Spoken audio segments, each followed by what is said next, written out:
Good morning and welcome to the Board of County Commission meeting. This is a regular meeting Tuesday, June 8th. Is Pastor Aaron Long from Village Church with us today? I don't see him, so I'm going to ask Commissioner Bill Pickens to give our invocation, Commissioner Turner to do our Pledge of Allegiance. Please rise if you're able to do so. Let us pray. Our Heavenly Father, we just thank you for this glorious day and all the blessings in it, Father God. We just thank this opportunity to gather here, Father God, as a commission, Father God, our staff, we thank you for all the work that they have prepared for this meeting, Father God. We thank you for all the people in the audience. We ask a special blessing and just a thank you for all the people, the Sheriff's Office that we're going to honor today for special recognitions for their outstanding achievements, Father God. Just guide us and lead us to make the best decisions for the citizens of Putnam County. In Jesus' name we pray. Amen. Amen. Please join me in the pledge. I pledge allegiance to the flag of the United States of America and to the republic for which it stands, one nation under God, indivisible, with liberty and justice for all. Thank you, Commissioner Pickens and Commissioner Turner, for that. Appreciate it. Commissioner Adamczak is in the facility today. He has a personal matter that he needs to take care of, and he will pop in when he needs to at that point, so we appreciate that. Next item on the agenda, gentlemen, is the approval of the minutes as stated in your agenda, pages 5 through 25. Move approval. Proper motion by Commissioner Turner, proper second by Commissioner Rawls. Is that correct? Okay. Any further discussion on the matter? Hearing none, all in favor signify by saying aye. Aye. Opposed, like sign. The ayes have it. Next item we're going to deviate from real quick is we have an honorary guest in our building today. Our distinguished House member, Representative Bobby Payne, is going to come up and speak to us today, and his assistant, Leota Wilkinson, is in the audience as well. Leota, welcome. Welcome.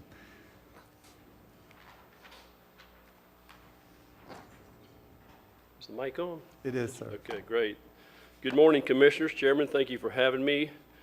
Members of the crowd today. Just want to give a quick update. We were unable to attend a couple weeks ago when Senator Perry's staff was here, so we wanted to stop in and give you, now that the governor has signed the budget, the latest updates for appropriations for Putnam County, and run through those fairly quickly. We were very pleased with the appropriations that were signed for Putnam County, and they consisted of numerous areas in the budget.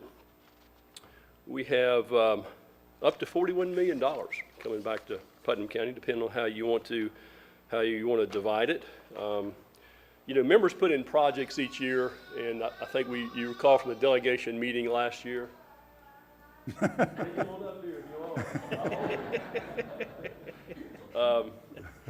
But members put in projects each year. We've been very fortunate in Putnam County to be able to get some of those projects funded. I know the city of Palatka put in for a vacuum truck at $425,000, and we did receive funding for that, as well as the continuation of a project that I worked with Commissioner Turner on, and all of you at some point in time, on the East Putnam drainage and flooding area. Most of you remember the 2017 storm that came through, and we were flooded for some time. And that was a combination of things that we need to have done to improve that ditch drainage, to get the water to flow back to the river and then be mitigated out through different methods. But that was a $1 million request this year, and it was funded. So, additionally, we had funding that supported over $18 million in road projects, $11 million in primary education, and $25 million for secondary education at the state college level. At the end of session, or probably in the middle of session, typically we put in appropriations projects early on in the year, and we thought we'd have a shortfall due to COVID. At one time it was projected to be a $5.4 billion shortfall. The revenue in Florida improved over that period of time, thanks to a lot of great work by Governor DeSantis and the Speaker and the President. And so our shortfall was not as much as what we thought it would be, but then also we received federal dollars. Over $3 billion of federal dollars came into the state. And we were asked how we wanted to use those funds. If you recall, last year the governor vetoed $1 billion in funding, and most of those were member projects. So we were asked to go back and fill those gaps of those member projects that we were not able to fulfill over the last couple of years. And so very excited of the fact that we received $1.225 million for the fairgrounds this year for a facility there, that we had requested over a couple of years, and it would be a multi-use facility. So we did receive that. Additionally, I was looking back over the period of time for the last several years in the district. District 19 is made of Putnam, Bradford, Union, and portions of Clay County. And through the hard work of, if you recall, Chairman Travis Cummings, Senator Rob Bradley, now Jennifer Bradley, Sam Garrison, and certainly Keith Perry, Senator Perry, we've actually brought back to the county in funding of those different type of mechanisms over $1.5 billion over 5 years. So that's a staggering number. That's a huge number. As well as future opportunities with the speakers team that I've been appointed to.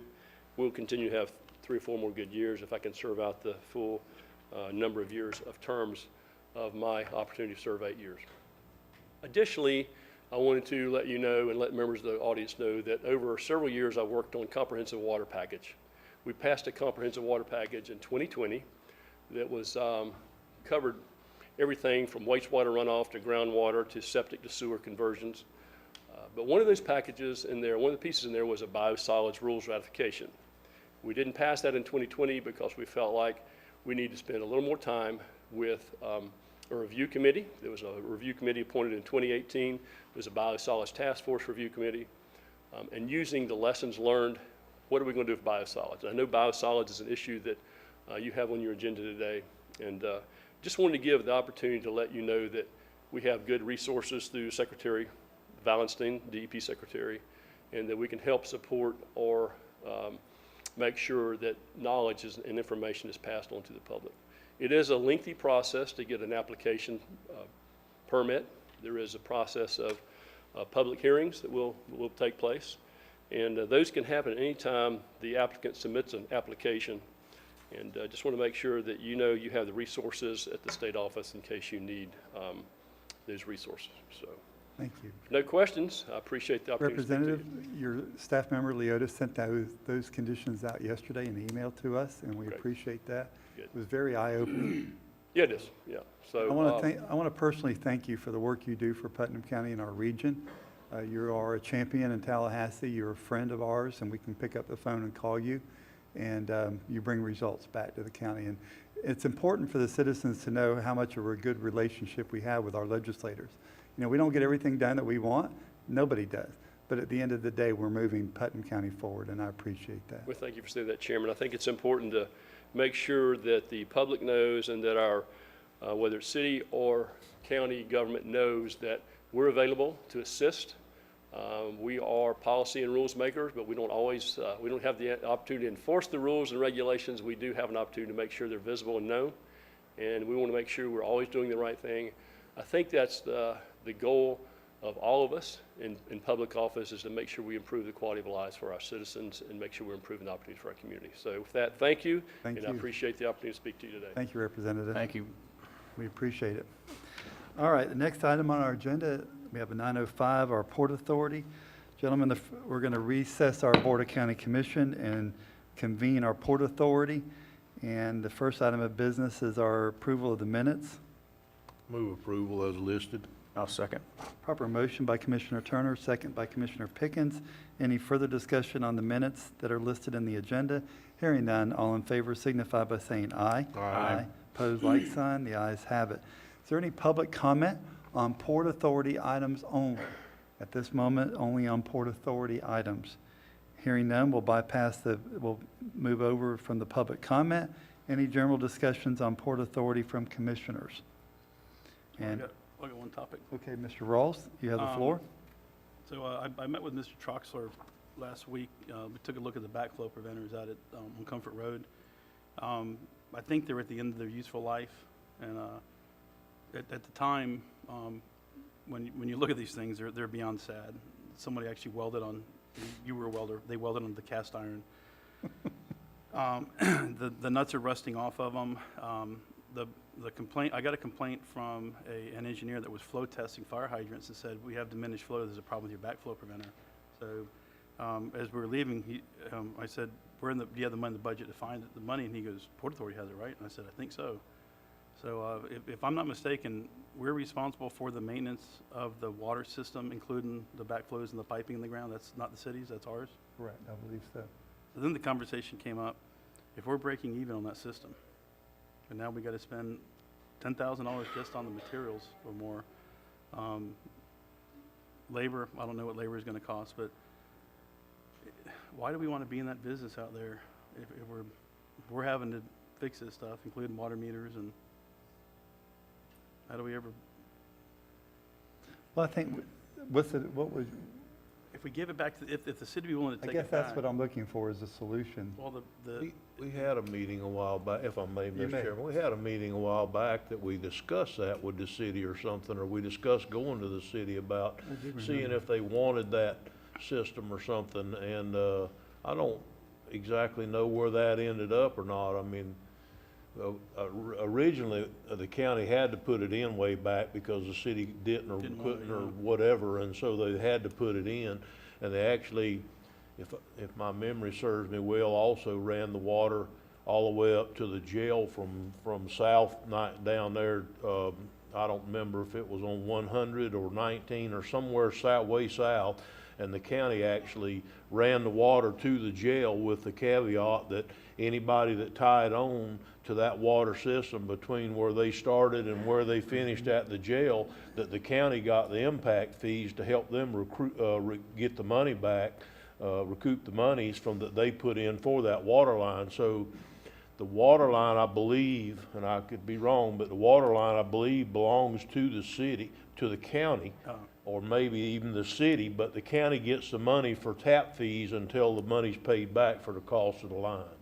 So that may be part of that too, I don't know. my concern is when I say these things are rusting, literally, there's a nut with a piece of rust that I picked off, and now there's, all the way down to the threads, there's a piece of that nut missing. All of them are like that. I don't. Could we replace the nuts, or the preventers themselves still good, or? No, they're shot.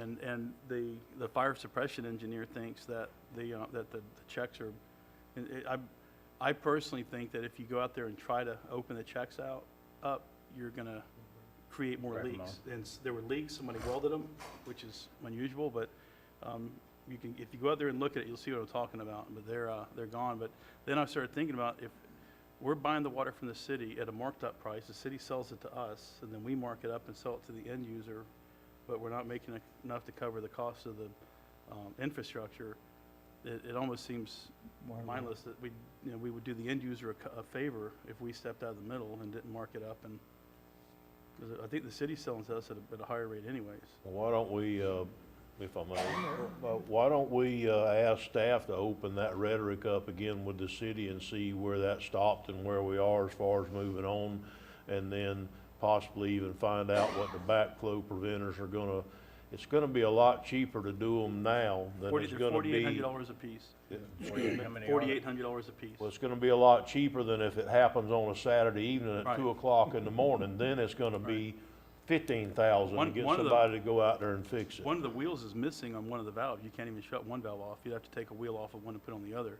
Wow. Okay. But it How many just, are there? Well, there's two backflow preventers. They're $4,500 something plus tax. We're tax exempt. why don't we ask them to start working on them if that's okay, and then we'll see where we go with the city, if that's all right, Mr. Chairman? It is. Yeah. And I think there's also a DEO grant that was involved in that process, so you might want to look at that at the same time, okay? Does that So- mean we have to keep And you're it? going to bring us back a solution, work with Commissioner Rawls on a solution for that? Yes, sir, Mr. Chairman, we'll do all those things. Thank you. Absolutely. Thank you very much. Commissioner Rawls, any further No, that's it. report? Nope. Okay, anybody else? Yes, sir, I have Mr. one Stern? thing I would like to bring up, just for maybe a update on. How are we coming on the filtration system for the splash pad out there? I'll take that. So Okay. I actually just met with Julianne. There was a misunderstanding on the email that I'd sent out a few weeks ago requesting, so we need to reach out to the original installer and get them to give us the as-built that show the flows for all the different heads. Otherwise, what's happening is the bids are coming in and people are assuming, making assumptions what the flows are, so they're throwing these crazy numbers at it.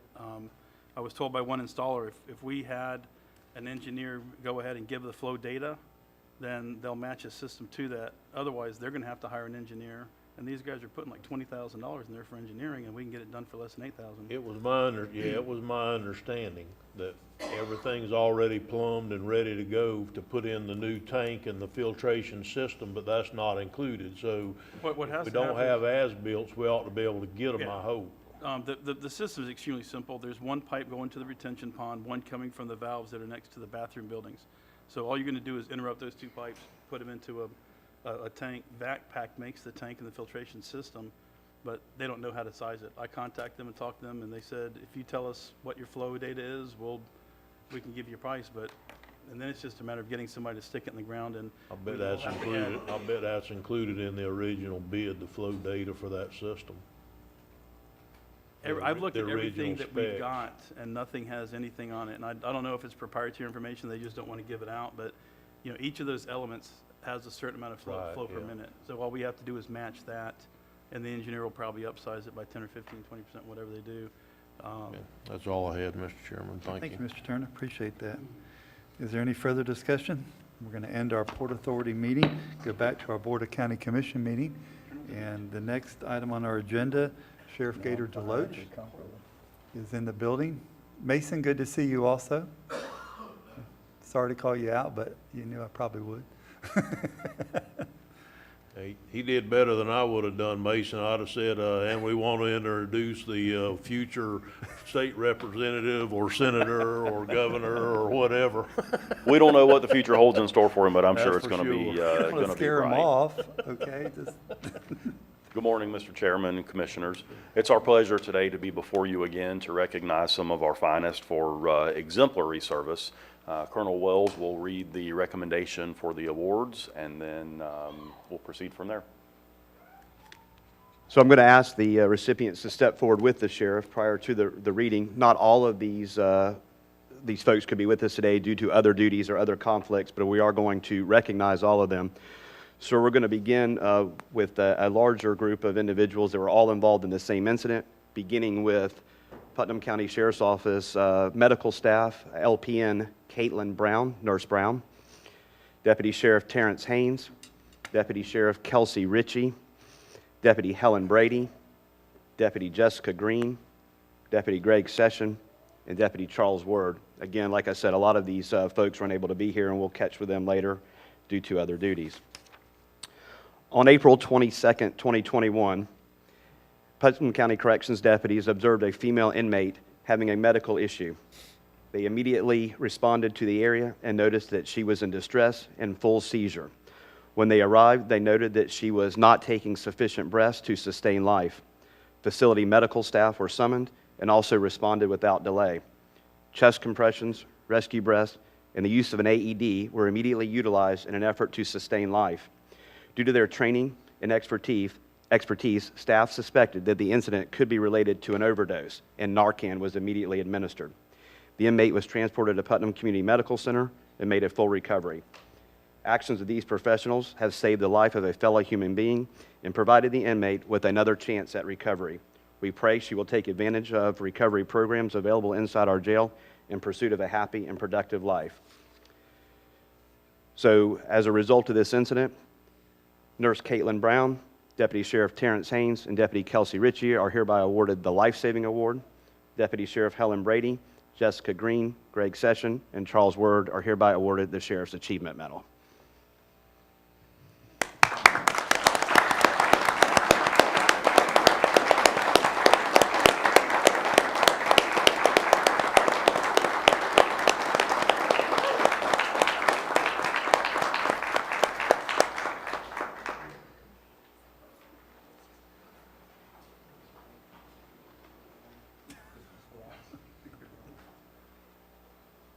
Caitlin, if you would, please join me at the podium.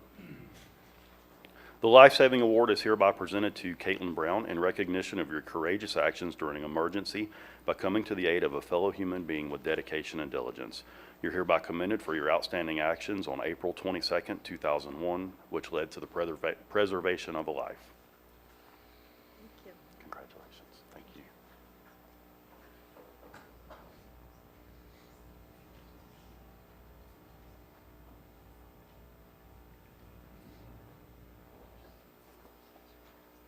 Deputy Ritchie, if you would join me at the podium, please. This life-saving award is hereby presented to Deputy Kelsey Ritchie in recognition of your courageous actions during emergency by coming to the aid of a fellow human being with dedication and diligence. You're hereby commended for your outstanding actions on April 22nd, 2021, which led to the preservation of life.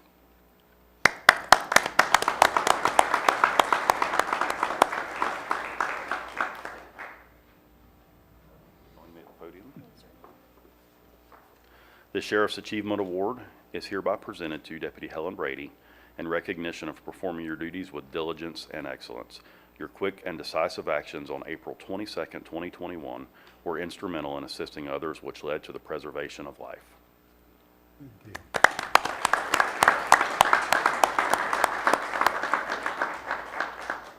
Sheriff, you want to bring him up for a picture? Absolutely. You want to go down or stand up here? Sheriff, where do you want us? Alice, where do Yeah, you want us? you asked the wrong person. Helen, come here, you're short. You want us down there or I think up here? you're good there. Okay. So, you don't use it as a crutch. Slide in, slide in. Chair, slide in. Terry, inside, you're short. Know the drill. Can Julianne stand on the counter? That's not nice.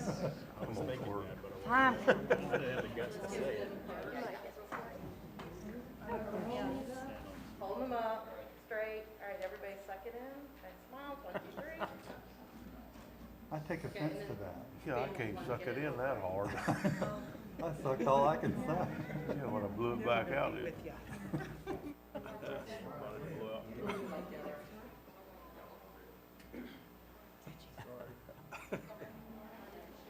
Bring your families up, please. This is a good time. This is what we really are about. Bring the children. Aw. She's a sweetie.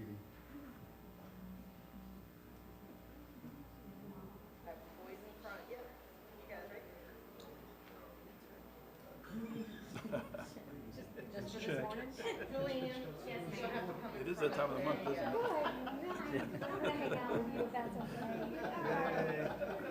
Welcome to my Come on, Julianne, come over here and stand by us. Oh, yeah, you make me look real good.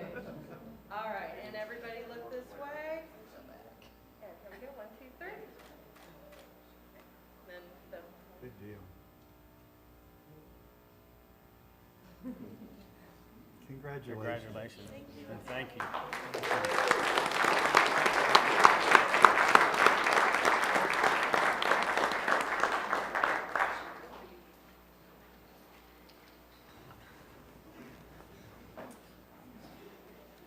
Sheriff, this is truly the best part of this job. I would And say. indeed it is. I just want to mention just a couple of quick words before I depart the podium here. These individuals are recognized out of our Department of Corrections who have, by my estimation, probably some of the most difficult jobs at the Sheriff's Office. They're continually dealing with inmates, and they do it with excellence on a daily basis, and it's not all that often that we get an opportunity to recognize them for their excellence in service that they provide. So, in my opinion, all of our corrections deputies and staff are to be commended for their efforts. Okay, we If I have could say one thing. one May- final may- award. Sheriff? I Commissioner. just want to say, you know, to the recipients today, you know, it's really amazing when you have an opportunity to serve and you're able to take your training and apply it, because a lot of people get the training, never have the opportunity to actually apply it. And sometimes you get complacent and you think, you know, it's just a waste of time. But I think this speaks volumes for what the training's worth, what it can do. And, you know, especially with Narcan availability and being able to get it on the street and utilize it. So congratulations to everybody, and just thank you for your service and your attentiveness. I agree. Okay, we have one final award to present. Deputy Sheriff Peyton Stout, please come forward and join the sheriff. Throughout Deputy Stout's career at the Putnam County Sheriff's Office, he has shown an uncanny ability to seek out and confiscate dangerous contraband that impedes on the safety and security of both the inmates and the staff of the Putnam County Jail. On April 23, 2021, while conducting routine shift change, Corrections Deputy Peyton Stout entered the inmate worker dorm and discovered the presence of contraband. Deputy Stout informed the supervisors what was going on, and an immediate shakedown of the cell block was conducted.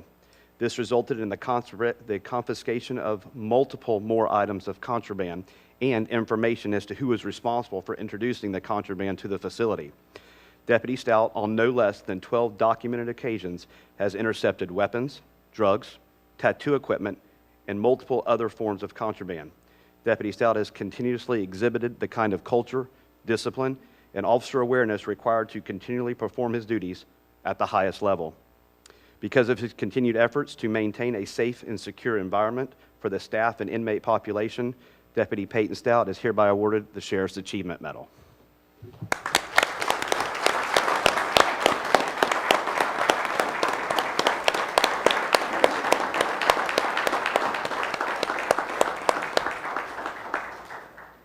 This Sheriff's Achievement Award is hereby presented to Deputy Sheriff Peyton Stout in recognition of your continuous effort of performing your duties with excellence so as to provide a safe and secure environment for the members and inmate population of the Putnam County Sheriff's Office.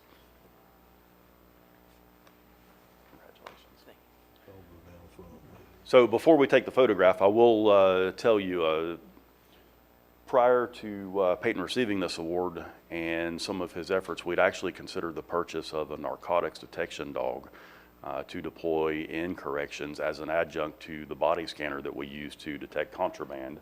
But we decided that that probably wasn't a good expenditure of our money because Peyton does such a great job, not only finding drugs, but also other contraband. So he's our drug and contraband dog for the, for the entire facility. I knew you were going to go there, Sheriff. I just knew it. Does he get a vest? Touch his nose. I want to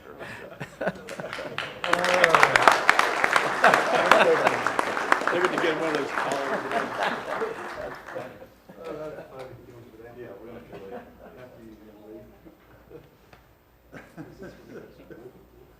Tell us how you want us. I know Julian, you're up front. I just thought it'd be fun. You're welcome. We'll eventually get y'all trained by height order. We're not very trainable, as you can probably see. All right, and here we go. 1, 2, 3.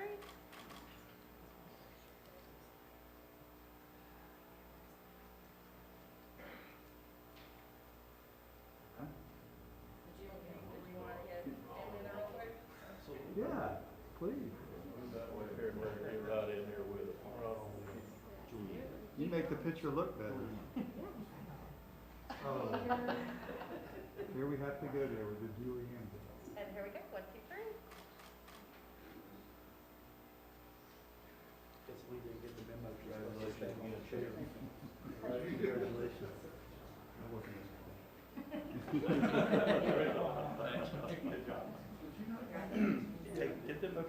those collars. I just tried to stay here. Got it. Thank you, Mr. Chairman and Commissioners. That concludes our presentations for the day. Thank you, Sheriff. Thank you for coming. Mason, again, good to see you up over there. Our next well, we're going to give it a few minutes to clear out because I'm sure a lot of sheriff's officers have to get back to work. We ought to ask Mason to come up and give us a speech while everybody's clearing out of the building. He might give you something else. Kicking the shin. That's it. All right, our next presentation, Ms. Stella Brown with our library director. Mr. Suggs, would you like to meet her at the...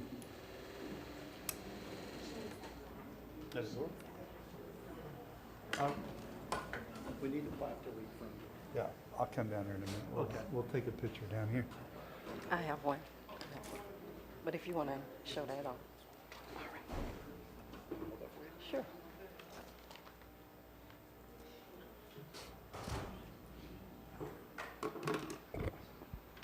Oh, that's the last person. Good morning to each of you in your respective places. We're here this morning to recognize a volunteer group out of one of my previous work areas. that has done a tremendous job that was actually recognized by the state of Florida, which I find very interesting when you look at Duval County, you look at Hillsborough County, you look at Dade County, then you look at little old Putnam County that topped all of them. So we're here this morning to just show our appreciation for the work that they've done, because even during COVID, they never failed to keep the community informed of what was going on, not only in their community, but the 4 counties that surrounded them to the best of their ability. They put in a tremendous amount of work for everything that they do. Keena Ward is Pat Ward's wife, and I'll introduce you to Keena in a few minutes, because everybody seems to know Pat, but nobody knows Keena. So I'll do a general introduction of who Keena is, but at this moment, I'm going to read what's on the Certificate of Appreciation. The Putnam County Library System and Putnam County Board of County Commissioners present this Certificate of Appreciation to Keena Ward in gratitude for tireless and exemplary volunteer work on the Melrose Library Association, Inc. newsletter, and in recognition of appointment by the Florida Library Association for being elected Newsletter of the Year for 2021, given this day, June 8th, 2021, presented by none other than Stella Brown, Putnam County Library System Director. Before we go into anything else, I do want to say to the commissioners and all of the people on the podium, Putnam County Library System greatly appreciate all the effort and work that you all put into to make sure that we have what we need, to make sure the public has what they need. I don't think sometimes people realize how much work is behind the scene in the libraries. It's a ton of work. It's a ton of work. And with you all and the support that you give, you make it possible for us to do what the community needs for us to do. With that being said, I'm going to introduce the members behind me. And when I introduce some of these people, I'm going to start with some of the ones that have been there since before I went to Melrose in 1989. That's not going to tell anybody's age, of course.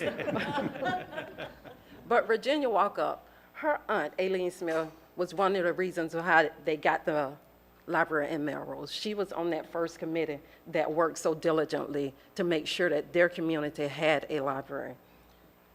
Keena Ward, this is, I'm going to say Miss Pat Ward, but her name is Keena Ward. This is Pat Ward's wife. And she is the, wait a minute, y'all. Let me get these. She is the coordinator secretary of fundraising for newsletters. And Kathy Warren, which is right here. Kathy is another one. Kathy goes way back. Kathy was there when I got there. So Kathy and I have been together well over 30 years. Okay, you are Maggie.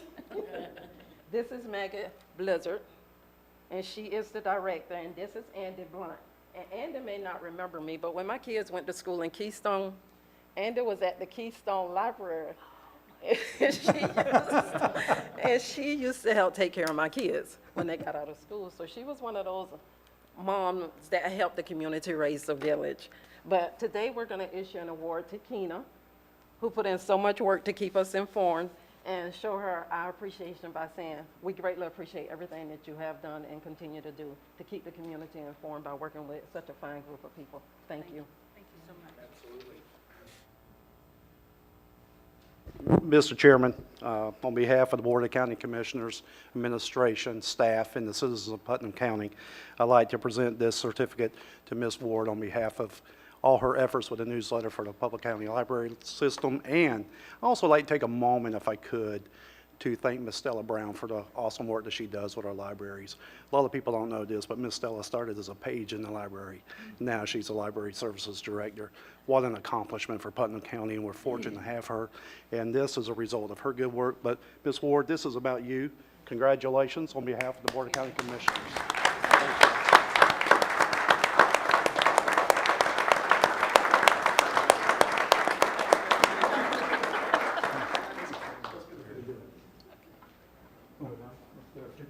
We can get all of us fit down there, Chairman?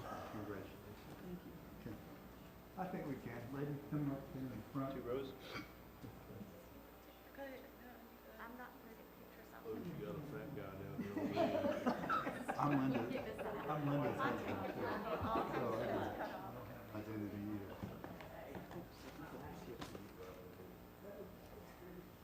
Oh, Julian's a friend. There, you got it? I did. Good deal. Well, congratulations.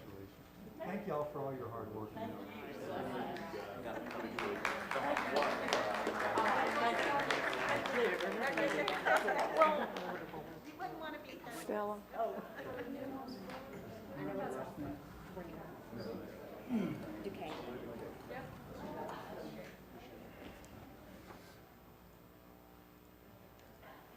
Miss Stella, before you leave and the library people leave, when I first got the call from the governor to be appointed to this position, went home and told my wife, and she said, now you make sure you take care of the libraries. I don't care about anything else but the and often during budget season, how the libraries do. So I can't get away from that in my house, so, okay? Yeah. You don't have to lobby me, okay? Thank you.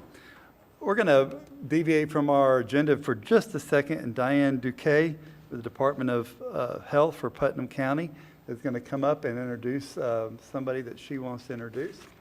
So Diane.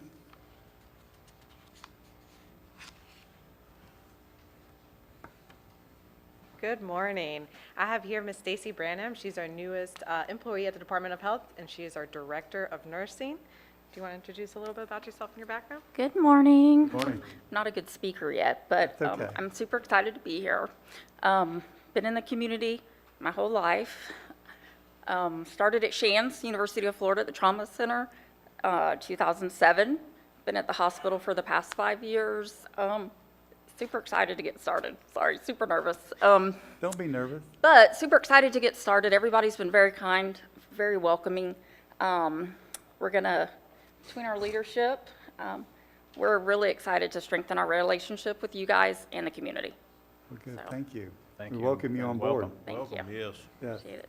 All Thank right, you very good. much. Good to meet you. Mr. Chairman, if I Yes, could sir, just, Mr. Administrator. just, Yes, yes. if I could, just like to ask the commissioners if you can find 3 to 5 minutes in your schedule today after today's meeting, maybe prior to lunch if we can get out that soon, to meet with Miss Diana Duque for a few minutes so she can introduce herself. And she'd like to just kind of meet the commission and do that today if at all possible. Thank you. It's not hard to find us. Just grab them before they go to lunch, and they're eager to talk then, okay? Or before nap. That's all right. That'll take care of our presentations today. And the next thing on our agenda is our public comment on agenda items. This is a portion of our meeting that we allow our public to contact us and communicate with us on agenda items, and they're in your packet, items A through L. There is other points in the program today or the agenda that you will have a time to speak on other items. So if it's not the agenda item that you're seeing, items A through L, there will be more time.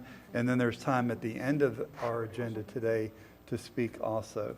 So is there anybody here in the audience would like to speak to us today about any items on our consent agenda? I think those are all rezoning, Okay. she said, I think. And the blue cards we got are all on a zoning issue, and there'll be time, the blue cards are on a zoning issue, and there'll be time for that conversation to take place. So seeing no one rushing to the front, again, last call, items A through L on our agenda, then we'll move past the public comment on agenda items. Commissioner, is there any items you want to pull? Commissioner Rawls. Item B and item E.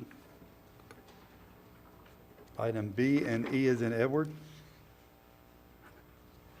Is that right? Yes. Okay. Sorry. B is in Bravo, E is in Echo. Okay. Commissioner Pickens. I have none. Commissioner Turner. I have none. And I have none. So the chair will entertain a motion on the remaining items. Mr. Chairman, I move that we passed items A, C, D, F, G, H, I, J, K, L on the consent agenda. Proper motion by Commissioner Second. Turner. Proper second by Commissioner Pickens. Any further comment on those? Commissioner Rawls. Oh, sorry, Commissioner Rawls made that, Ashley. I apologize for that. Okay. Any further comments on those items?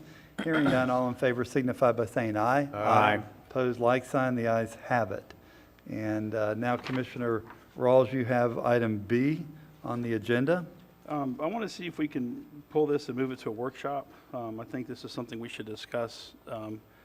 You know, our LHAP in the past has been lacking. We've never really had a lot of discussion about it, but it's something that we really need to focus on, especially in light of what's going on around us right now. You and I, Commissioner Harvey, were at the Northeast Florida Regional Council meeting, and we kind of dodged around some of the affordable housing conversation, but I think that we should really take a deep dive into the contract. And I personally am not sure that we're getting the value that we should be getting from Guardian for this, but I think we should move this to a workshop and discuss it and see what we can come out with. Commissioner Turner? Yes, thank you, Mr. Chairman. I think that we're too late in the game this year to do this, because we're going to have no representation as of the 30th of this month, I believe. Is that correct? Their contract's up on the 30th. So I don't have a problem having this discussion between now and next year if we think we need to go another route, but it's June 8th, and we're going to have no representation on June 30th. So the SHIP program and all affordable housing programs in that deal will go away as of June 30th. It'll just stop. No, So- I think maybe we Hang on, can. Mr. Ross. Hang on. So like I said, I don't mind having this conversation. I just don't want to hold up this one today, and that's just me. Thank you, Mr. Chairman. Okay. Mr. Pickens? I want to hear Commissioner Rawls. Ross? I think maybe we can offer them a one-year extension, but I don't think jumping into a 3-year extension is the right way to go. All right, let me ask that question. Julianne, is there availability to reduce the terms of the contract? Commissioner, the term of the renewal was in the original agreement. It is 2 years, but we have a 30-day out no matter what. So we could renew it, and then if the board desires to cancel it at any time for or without cause, we can cancel it within 30 days' notice, Okay. if you'd like. So to answer Mr. Rawls's question, we could bring it back to a future workshop, discuss it, and if the board wants to go in a different direction or not, then we have a 30-day out that we could do that's in favor of the county. And Yes, sir. okay, understand. Mr. Pickens? Oh, I'm sorry.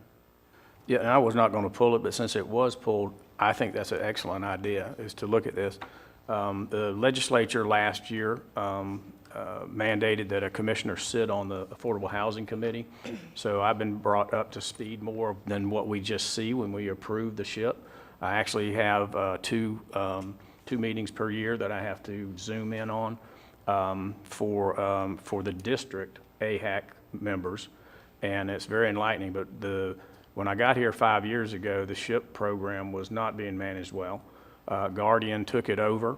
I'll just say, lack of better words, they stumbled a little bit. Now they're up to speed, and we've really made some really good progress. And I think it's time to have a meeting to update on that. We're catching up with our 15, 16, 17, 16, 17, 17, 18 monies. We have worked on the LHAP, and it is under review now. It will come back to the county commission.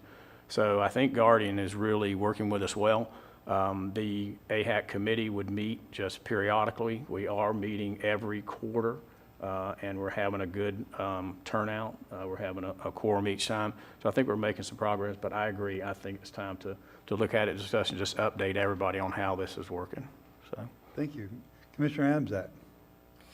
Yeah, so I considered pulling this, but I wasn't here to do it, but so I'm glad it was. When I first looked at it and I thought about the history of it being behind, I was thinking that I wouldn't want to, but I will say this, I did have the opportunity to attend some of Commissioner Pickens's meetings, and the gentleman that is running this for Guardian is doing a fantastic job. I don't know who was running it before or whatever, but from watching it, there is progress being made. There is a plan. I'd like to see that plan continue with us having that option to, like you said, if it starts to fall apart, at some point say, hey, you guys, 30 days, we're up. But at this time, I'd like to see how this progresses with that particular gentleman. I would say if they switch people on us or something, then it maybe blows that out of the water completely. But this particular gentleman, I think, is doing a much better job than what I've seen watching some meetings in the past. Thank you, Mr. Amzak. Mr. Rawls? I think in light of what I'm hearing, I will vote in favor of moving this contract forward. Is Antonio, is he the one that's? Yeah, Antonio is that- Jenkins, Is that who yeah. you're referring to as Antonio? Okay. To answer your question, Commissioner Adams, it was the Northeast Florida Regional Council.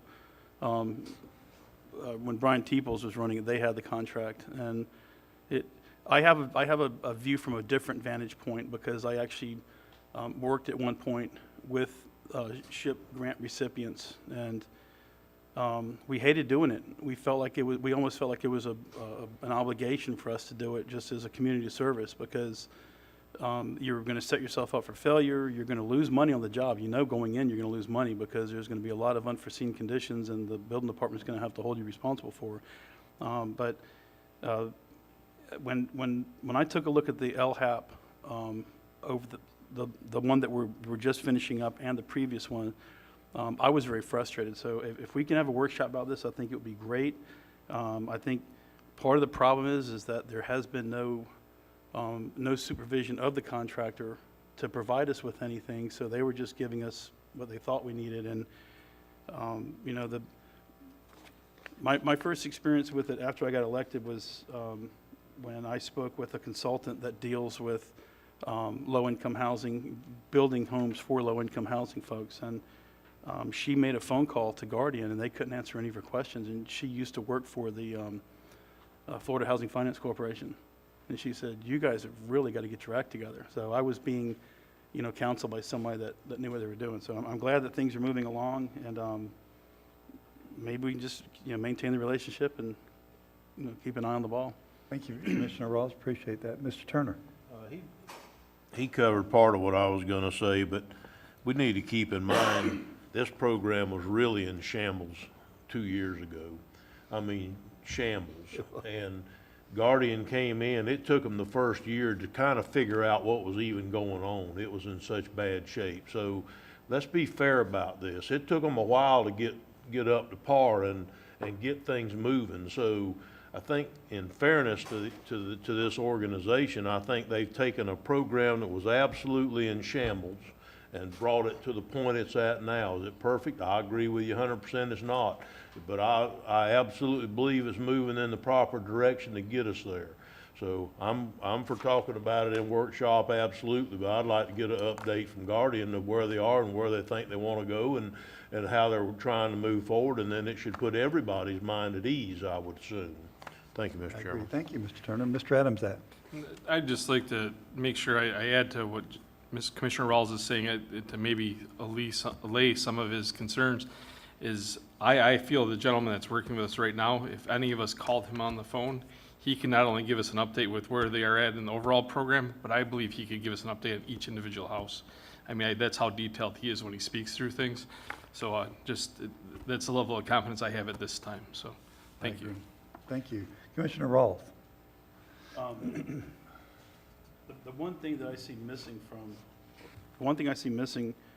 from our LHAP is, and this is, I guess, what we really need to discuss. I wish we had looked at the LHAP before it got submitted. We can modify it anytime we want with the Housing Finance Corporation, is our focus, you know, sitting down as a commission and determining what our focus is for the community. Because when you take a look at the definition of low income, very low income, you know, your 40 to 60% median income, that's typically who we're dealing with low and very low income. But what about the folks that are 60 to 80%? They kind of fall into a gray space, or 80 to 100. And then you compound it with what's going on around us in the communities where the housing prices are skyrocketing in St. John's and Flagler County. Now we got people moving in here, buying houses like it's no big deal because our housing inventory, even though it's short, it's still a better value than over there. And now we're starting to raise the cost of our median home sale prices, and that directly affects our median income wage earners. So we just, what I'm saying is we need to have a robust conversation about housing as a total in Putnam County, get some vision and some direction, because every time we talk with the sheriff's department, the fire department, and school district, they're losing positions because they don't pay enough. But part of paying enough is being able to afford to live as well. So just want to say thank you for the opportunity to be able to bring this to a workshop. Thank you. Mr. Pickens? Yeah, and I agree with Commissioner Adams, Antonio Jenkins is readily available if you just email him or give him a phone call. And I do have an update that I asked Antonio to send me yesterday. Is it okay if I forward it to the commissioners? I would say it's public record. Is that correct? I see Julianne with a question there. That's a legal question. Okay, is that Rich? So I can forward it. should And it be gives fine. basically an update of where we have moved forward. And as Commissioner Turner said, I didn't use that strong a word, shambles, but it was in a mess. But we're moving forward, but I do think some direction from the board would be appreciated from to the AHAC committee. And we meet in July, so I'll discuss that and see if we can get Antonio to set up where he could come and be present at the workshop, and maybe some of the other members. So I'll work on that. Thank you. So what I'm hearing is Commissioner Pickens, since you're on the SHIP program, you're going to bring that to a workshop, and then Commissioner Rawls, you'll be able to put input in at that point. Absolutely. Okay, good deal. So the chair will entertain a motion on item B. I move approval. I'll Got a proper second. motion by Commissioner Rawls, proper second by Commissioner Pickens. Any further discussion on item B? Hearing none, all in favor signify by saying aye. Aye. Opposed, like sign. The ayes have it. Commissioner Rawls, item E on your agenda is the tourist development, page 97 or 96 in your agenda. So taking a look at this, I'm a little bit concerned, and I've expressed this in the past with, the way we spend our money. The TDC approved a $25,000 grant for the Palatka Young Professionals for Blue Crab Festival, and I'm assuming this is Blue Crab. It says for 2021 budget, but is there going to be a Blue Crab Festival this year? This is the one that they're talking about doing is in February or September, rather? September. Okay. If all that money goes to advertising, I guess it's a good thing, but I don't think I've ever seen an award this high before for a festival like that. And then I wonder what this does to the other festivals that come in and request money. They don't have a proven track record to say they're going to, especially in that time of year. You've got Biketoberfest going on, competing against that. You've got the car shows and stuff that start to fire up around that time of year. I'm not saying I'm not in favor of the 25,000. I just think it's a high bar to set for that group. And I wonder what we do to, you take a look at something like Catfish Festival. Those guys pack in a bunch of people and serve a bunch of people in that one-day event, and it really does a lot of good for the community, especially in the south end of the county. And then looking at the bass tournament, I've had heartburn with this since before I got elected. Having to pay a marketing company $75,000 that owns the tournament to get them to bring the tournament to the St. Johns River. It just doesn't sit well with me that we take taxpayers' dollars and give it to a private, for-profit corporation. Taxpayer dollars. The money is derived from the bed tax from the TDC. It's absolutely taxpayers' dollars, but spending over you look at $115,000 that we'll spend to put on this bass tournament. What do we pay Wolfson's to bring theirs in? What do we pay the other tournaments that come in? And I think, from an equity perspective, they should be paying us because they come in, they host their event, right here at our riverfront, use our facilities, use our roads, but we have to pay them more than $100,000 a year to bring this event. I just don't see the value proposition. I've taken a look. A while back, I had been Matt Reynolds was the deputy administrator. I had him pull together the year-over-year bed tax collections. And what I determined was that in a year that there was the bass tournament, the taxes weren't any higher collected than the next year. And then there was a year when you have a tournament the next year, but you don't see any spikes at all. They just stay kind of flat until Georgia Pacific starts building their paper machine, and then Seminole Electric puts their thing on. These guys tie up every hotel room that's available. But you don't see the parking lots full of bass boat trailers and fishermen like you would expect after spending $115,000 or whatever. I know in the couple of years ago it was $96,000, and I think this year was a little over $100,000 as well. But that's my concern. Okay, thank you. Commissioner Adamczak. I share a little bit of this similar sentiment, but not exactly. I think we need to start looking at, maybe talking with Dana and whoever's running this on being a little more strategic with this money. There are some other options in statute and in our ordinance that could be done with this money, including convention type things and other things that would be longer lasting than one-time basically activities. I do think for Bassmasters, the amount of money that we spend, if it was spread to more smaller groups, I think we would see actually more results. So I maybe take part of that away in future years and spread it to more things. I mean, we have a group of people that came in from southern Florida with dual bicycles that used almost as many hotels as what Bassmasters brought, and we did nothing. I mean, we weren't aware of it, but they're coming back in October, and I think they plan to come back biannually for now till eternity, as long as we keep having great trails and other things. So I just would like to see us be a little more strategic with the funds, if it's just a subset of those funds, so to speak, and maybe find another partner with Bassmasters to split that money up a little bit and get some of that off to maybe some other type of events that are smaller that will get people here on a more rotational basis. So we're filling hotel rooms throughout the year, not just one-time events. Thank you, Commissioner Adamczak. Commissioner Turner. Yes, thank you, Mr. Chairman. The, number one, everybody has the same opportunity to apply. If the people from South Florida don't apply, they can't give them any money. It's not the job of the TDC to go out and recruit people to come apply. The programs are there. They give them the information if they want them. It's there. So the chairman of our board is also the chairman of the TDC, so it's not like we have no representation on the TDC. We do. The chairman of this board is the chairman of that committee every year. Like I said, they have to apply.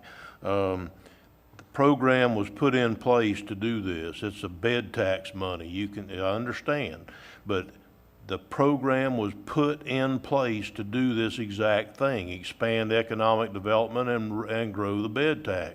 So yeah, I guess theoretically, Commissioner Rawls is true. It is taxpayers' money, but it mostly comes from bed tax from other people renting hotel rooms and stuff. So yeah, it's taxpayers' money. Unless we do away with the program, then there's no money at all to do these kind of things.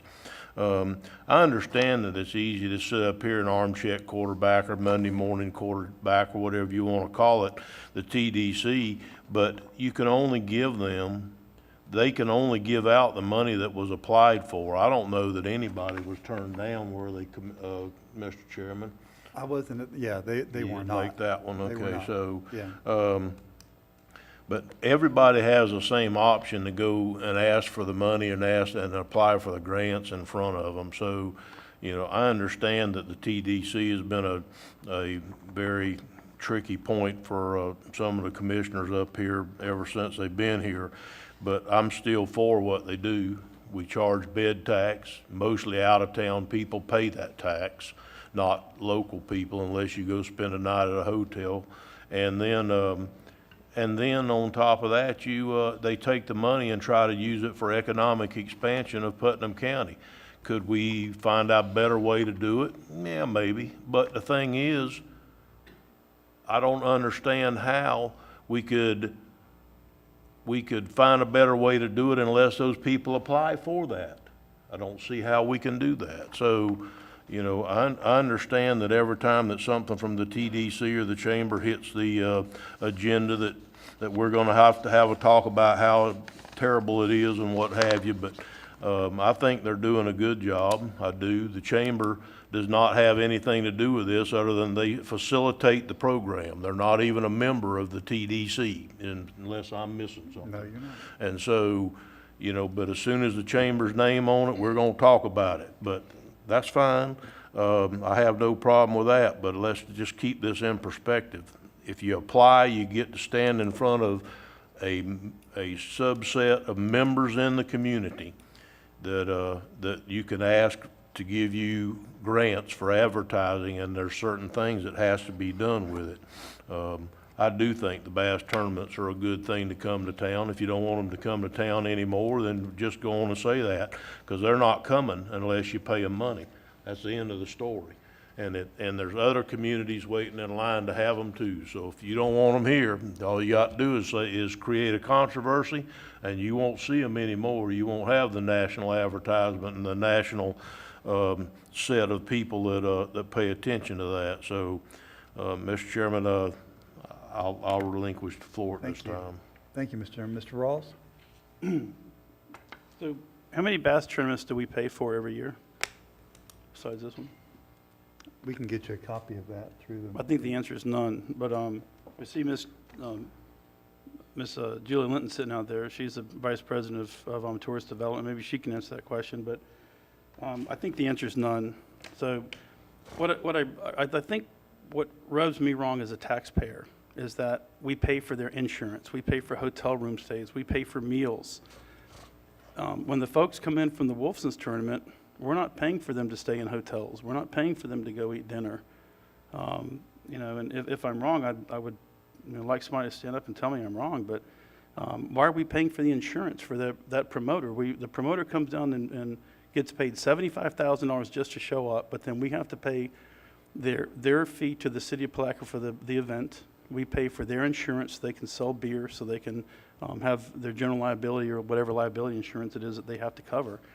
That's all paid for out of our taxes, not by that company that makes a profit every year by hosting these tournaments. So I just, I'm all in favor of bass tournaments. I think the more the better, but in one of my complaints, even like something like Wolfson's, when they come in, they don't pay to use our boat ramp. It's just, hey, use our infrastructure, for free. But with this other group, we got to pay them to come down. Use the city's ramp. So it's, well, whether it's our boat ramp or the city boat ramp, they're still using roads to get here. But the point is that the money's, to me, is going the wrong direction. Instead of them paying the citizens of Palatka to use their facilities and paying for their own insurance, their own ice, their own golf cart rentals, we're doing that. We're literally paying for all that and then some. That's all. That's what the $115,000 is for. But we don't reach out to the other tournaments that bring in more fishermen and and say, hey, we're going to throw some cash your way to bring your event to town.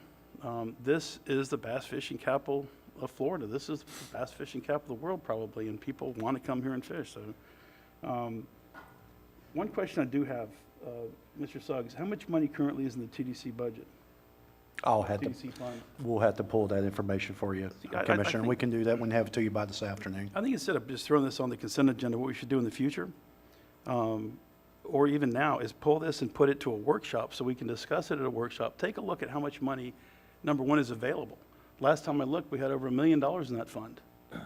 So I'm not saying that this isn't a smart investment. I just don't know that it is because I can't see any return on the investment. There's a lot of, you read in the newspaper, well, there's over $2 million worth of advertising because ESPN, when they put this thing on, they say we're fishing in the St. Johns River, or Fox Sports News, whoever's doing it that year. Every time they say Putnam County or Palatka, we're getting benefit from it. But if the benefit doesn't translate to tax dollars and the taxes are being paid by people that are here working on projects like the Seminole generator or Georgia Pacific's paper machine, then it doesn't really make any sense at all because we're just paying money out with no expectation of getting money back in. It's not an investment at that point. It's just we're paying for somebody to come in here and have a lot of fun. So I personally would like to see money go towards the fly-in that the city of Palatka puts on at the airport. Events like the Catfish Festival, the Blue Crab Festival, the Azalea Festival. Spend marketing dollars on those festivals, get more people to come in here. They come in from out of town, stay in the hotel, spend their money at restaurants. We make money with vendor fees when the city sets up and collects vendor fees. So it's win-win for the community. But in this case, the money is going the wrong direction, in my opinion. But Thank you, Mr. Rawls. Mr. Adamczak, final word? Yeah, so I agree with some of what Mr. Rell said, and I disagree with a little bit of what Mr. Turner said. So as far as them not seeking out applicants for the money or for events, I think that's absurdly wrong, and hopefully I don't misunderstand the statute, but I think that's why we have a director there that hopefully that's part of what they're doing is they're going out and trying to find new events or a new activity that happened this year that maybe someone self-sponsored, and next year they go out and they say, hey, you guys did a really good job with it on your own. How can we help? And then they decide whether they want to apply or not. And Dana's shaking her head, yes, so I think some of that is happening. So I think we definitely need to do a better job of that. And I think that's progressed since I've been in the county. From what I've seen, it has progressed some. I have no problem with the Chamber of Commerce. I think they're an absolutely necessary entity in any county or local government, local geography. I actually wish there was a few Chamber of Commerces within our county to represent some of the towns and cities. But this county chooses to do it with one centralized one. Whether that's a good choice or not, I have no idea. But so I'm for this. I just, like I said, if there is $1-something million out there, there is some strategic things that can be done, and we need to start going that way and thinking about some things beyond just events here and there, how to expand that to all parts of the county, which some of that is happening, and to be a little more strategic with it. And that's, I guess that's all I'm saying is, and by strategic, I mean whether you're funding, I mean, there's a thing to build in the TDC money. You could build a minor league baseball stadium. Not that we're going to do that in Palatka, but there are other things in there. There's convention center could be built. There's several things. So just, I'd like to see us start looking down some of those paths, especially if we have $1-something million and we're only using a small percentage. As far as what Mr. Rawls, the part that I do agree with is, I'd like to see when these type of things are presented that we say we have $1.2 million, we'll have $1.12 million when we're done, just as part of the presentation that we get before we vote on these things. Good. And as a chairman, I can make that happen. Mr. Turner, final? My final thing is, I'd like to make a comment that, you know, if we want to change how we do the TDC, that's one thing, but to use this morning to change that, I think that's just not fair to anybody to put them on the spot. And with that being said, Mr. Chairman, I move that we approve item E on the consent agenda. Proper motion by Commissioner Turner. I'll second. Proper second by Commissioner Pickens. Any further quick discussion? Hearing none, all in favor signify by saying aye. Aye. Opposed, like sign? Aye. The ayes have it, and this passes. Thank you. I have my own comments about it, but I think everybody knows how I feel about bringing national recognition to Putnam County. I've watched it online. I've watched some of the bass tournaments around the country, and I think it's very fulfilling to watch our bass masters fishing beside docks of people you know, and people are sitting in snow up north in Colorado going, wow, they're in shorts in Putnam County. And I think it gives us a good light. So at that moment, we're going to take a little 5-minute break. So then we'll be back at 10:13. Thank you.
Meeting back to order, the Board of County Commission meeting, so if everyone would find their seats.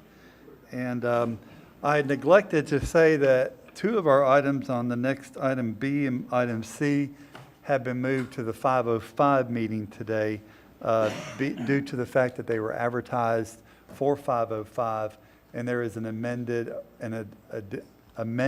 agenda that went out yesterday stating that. So item B and item C of item 7 is going to be moved to 5:05 this evening because that is our second reading of that.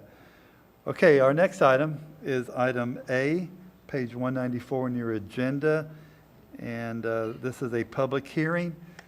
Let me address that real quick. A public hearing is basically a time where we're going to hear from staff. We kind of don't serve as commissioners at that point. We're supposed to serve as judges, and we're supposed to hear the evidence and not have our mind made up, because the zoning change runs with the land and we're not supposed to know the use, because it's unfair for that to take place. Because if the Board of County Commissioners today decide to do one thing or another, the zoning goes with the land designation. Doesn't matter what the use is at that point. So I know some of y'all are looking at me like I've got a third eye, but trust me, that's you're fixing to hear that. And we're supposed to sit in that non-biased opinion phase where we just hear what the land use is good for and what takes place after that. So I hope I didn't muddy the water too much. Wendy, you can clean it up if you want me, if you decide you need to. We're going to turn it over to staff to introduce that. Mr. Adamczak, you have a question? No, I have a statement, and I may need the attorney's help in doing this because I've never done it before, but I have been in receipt of, I guess it's ex parte communication in reference to this. It began prior to my understanding it was going to be before us, so I just want to acknowledge that. I don't know the names of all the people that contacted me, and it will not affect my decision-making in this process. Well, why don't we go ahead and do that before. Commissioner Turner, have you had any ex parte communication? I had multiple, but it Okay. will not affect my decision. Mr. Rawls? If emails count as communication, yes, but they will not affect my decision. Mr. Pickens? Multiple emails that I responded to. And I spoke briefly with one of the planning commission members, but it won't affect my decision. And I'll disclose that I had almost started this process with Ms. Robin a long, long time ago, over a year ago. And it will not affect my decision whatsoever either, okay? So Wendy, you got the floor. Good morning, Wendy Hickey, Planning and Development Services. Just as the chairman had mentioned, this is a project that had gone to the planning board, just for a little background, a year ago. So we're closing the loop at this point because the applicant had requested for an in-person board meeting and waiting to after the COVID issue had dissipated. So I'm going to start with the ordinance. An ordinance of the County of Putnam, State of Florida, amending the official zoning map for Putnam County Incorporated into Article 2 of Putnam County Land Development Code, Ordinance 25-18, providing for severability and an effective date. This is case number R20-004. This is for, the application is from Safe Pet Rescue Incorporated. It's a zoning map amendment from C2 to C3 for .84 acres, which is inclusive of 2 parcels. It's located 819 and 821 South Moody Road, Palatka. The parcels are designated CR, which is commercial, on the future land use map. The parcel, of course, is 8.84 acres. It's an existing commercial building and warehouse on the northern parcel. It's paved parking on the southern parcel. The request is in response to a codes case regarding the running of a kennel in a C2 zoning district. The present zoning will not allow a kennel. The requested zoning, C3, also doesn't allow kennel by right. It does allow the opportunity to go for a special use permit before the Zoning Board of Adjustments, which which is not a guarantee. At this point, it has to go before that board. Okay, I'm going to interrupt you for just a minute so the audience understands fully. If the board today decides to change the zoning from C2 to C3, that does not automatically give SAFE an opportunity to have kennels on the property. They have to go before a citizens board called the Zoning Board of Adjustment. And under that, that board can either approve or deny. If there is an appeal, that appeal goes to circuit court. It does not come to the Board of County Commissioners. So just so everybody knows that, Wendy, you may proceed. Correct. This is the, you can't see, but I know the board can. This is the aerial of the property, future land use, zoning district. The comprehensive plan is commercial, so it allows this use. You're going to see this on our screen? I don't mean to interrupt.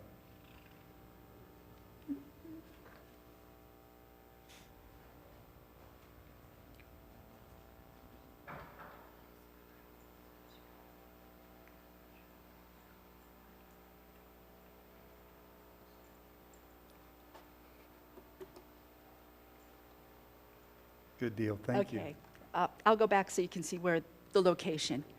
This is the aerial of the site, the future land use, which is commercial, and the current zoning district, which is C2. The commercial category of the future land use map allows for all different kinds of land uses that are commercial in nature, and this, a C3, does fit in that with that land use. The property is zone C2. That district is a lighter zoning district.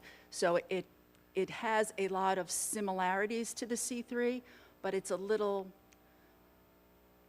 less intense, and you don't even have the opportunity to go before the board, for the zoning board of adjustments to get that little bump up for a special use. As I said before, the C3 allows for a mixture of light and medium intensity commercial uses. Specifically, a kennel would be allowed in C3 upon the approval of a special use permit. The staff finds that the rezoning to C3 for this property is consistent with the comprehensive plan. It's consistent with the local requirements for C3 zoning and compatible with the surrounding land use. Again, we're not just looking at that use as a kennel. We're just generally a C3 zoning district.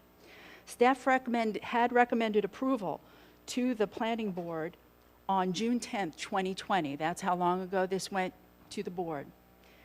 And at that time, the board had voted 5-2, recommending denial.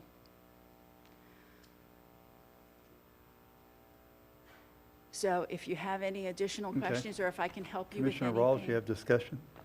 So is it possible to get a special use permit under C2? No. Okay. Is this a kennel or is this an adoption center? I really do, I think Here's the what- applicant No, would have hang on, we're to not gonna- explain their use. Here's where my question goes. There used to be a pet store right over here next to the Chinese restaurant. Mhm. This is C2. If they're running a pet store where they're adopting out or selling animals, whatever you want to call it, isn't that different than running a kennel? Unfortunately, I believe our code is silent on pet store, and it's listed as kennel. So then, is that something that this board needs to take up? Should we not take action at this time and then get a definition of what a pet store is? Because you also have veterinarian offices that actually run kennels. Commissioner, if I may. You may.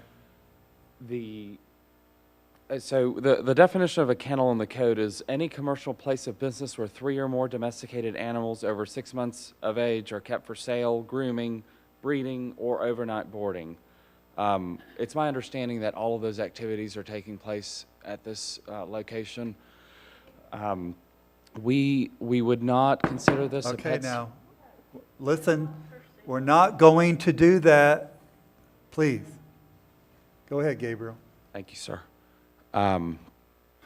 So we would treat a pet store as a retail use, but because there's a specific definition in the code for a kennel, then we would have to consider it as a kennel. So back to my original question then. Is this a mistake made by staff and the boards previous to us in wording where you cannot even have a veterinarian office open up because they board animals. I know I've had my animal boarded in the past at a veterinarian office because they would also not fall under the zoning that's required. It sounds like we've created a wormhole and a problem for ourselves, and maybe we need to go back and make some corrections before we even hear this case, is my opinion.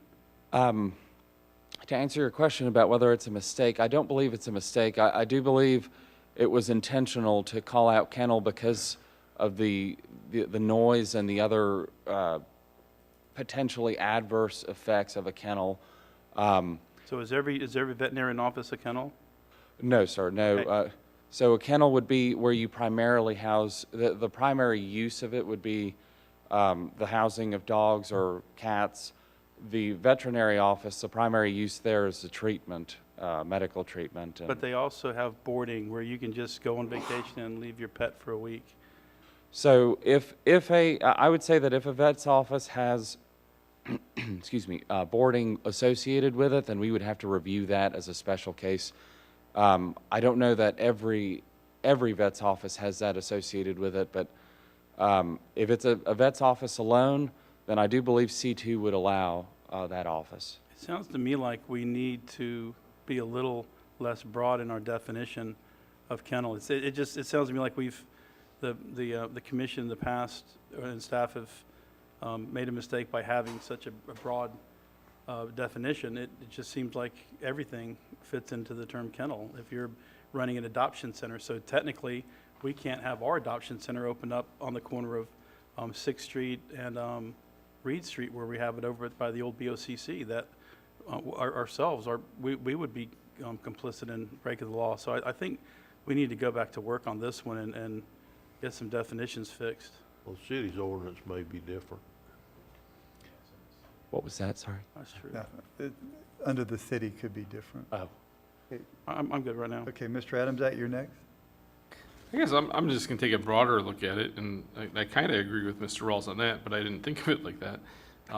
I don't object to any of the C3 uses in that location, even if it, and at first my ask was to you guys is there a way to apply this where it only applies to this owner? And we established we can't do that. But any of these other uses in that particular location don't bother me, and the fact that this one needs a special use permit and the ones that might be controversial also need a special use permit. I really think that waylays my concerns a lot, so I guess that's all I'll say. Mr. Turner? I had this conversation with Mr. Ciaffi and Mr. Quintez a few days ago, and I'm going to shock the room by saying I completely agree with Commissioner Rawls on this one. Okay, all right, let's not pass the stars.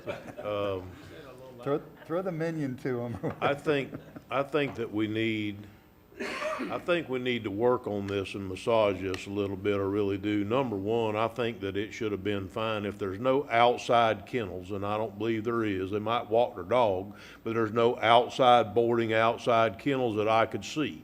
And so when I drove by and looked at it, I didn't go in, I just drove by and looked at it. So I believe that if it's going to be called a kennel, there needs to be outside kennels, or it's more of a pet store or an adoption center or whatever the case may be. Now, that's my opinion.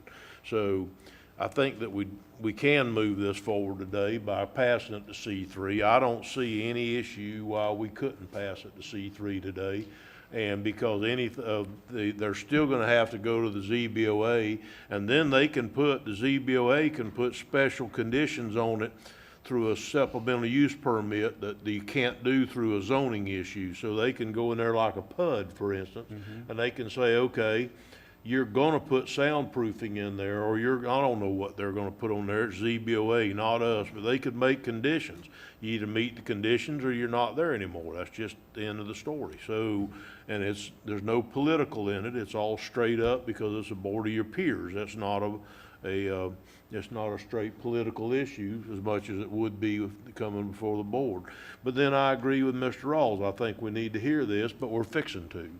We're fixing to hear this within the next year in the land development code. I'm assuming that ain't completely blew up because Troy Anna left.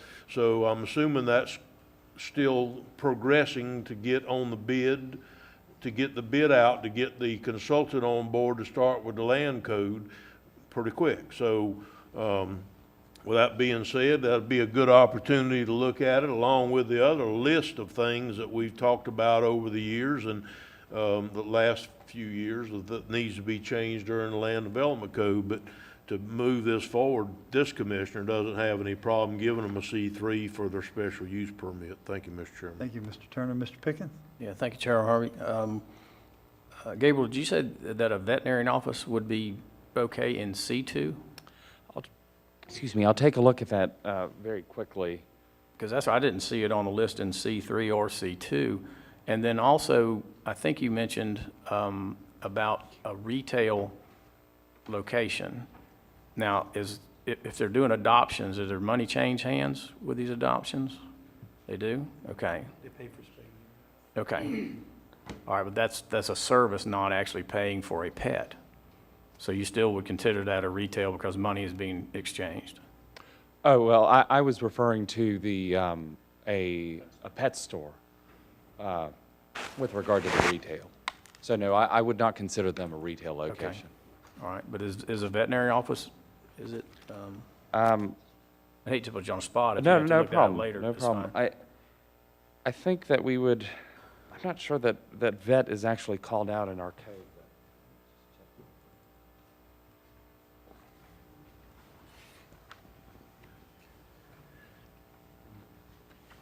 This is just another one of those situations that we're gonna have to take a look at when we go through the land development code. I did a quick search on our entire code, and I didn't see any mention of vet or veterinarian, so my first inclination would be to consider it an office, which is allowed in C2, because I don't see anything else, and associated uses like a hospital and other medical uses are allowed in C2, so I can see us permitting a veterinarian to go in by right in C2. But if they have overnight, if I may, if they have overnight boarding, and which everyone I've ever seen did, offer overnight boarding, then they just went into the kennel. I think that if it's a if it's an ancillary use, that's a very small portion of their business, and we wouldn't consider it a kennel, but if their business model is mostly boarding, then, or maybe, I'm not sure what the figure would be, but maybe 50% or more, then we would have to consider it a kennel. All right, I think some of these questions can go to the applicant in just a moment, because I think that'll clear some up. So Commissioner Adamsack, do you have any questions for staff? I do. Okay. Can you reread the definition of kennel, please? Yes.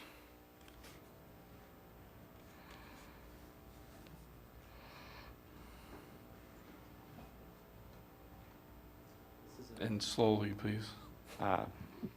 Is this our definition? Yes, our definition. Okay, Sorry. thank you.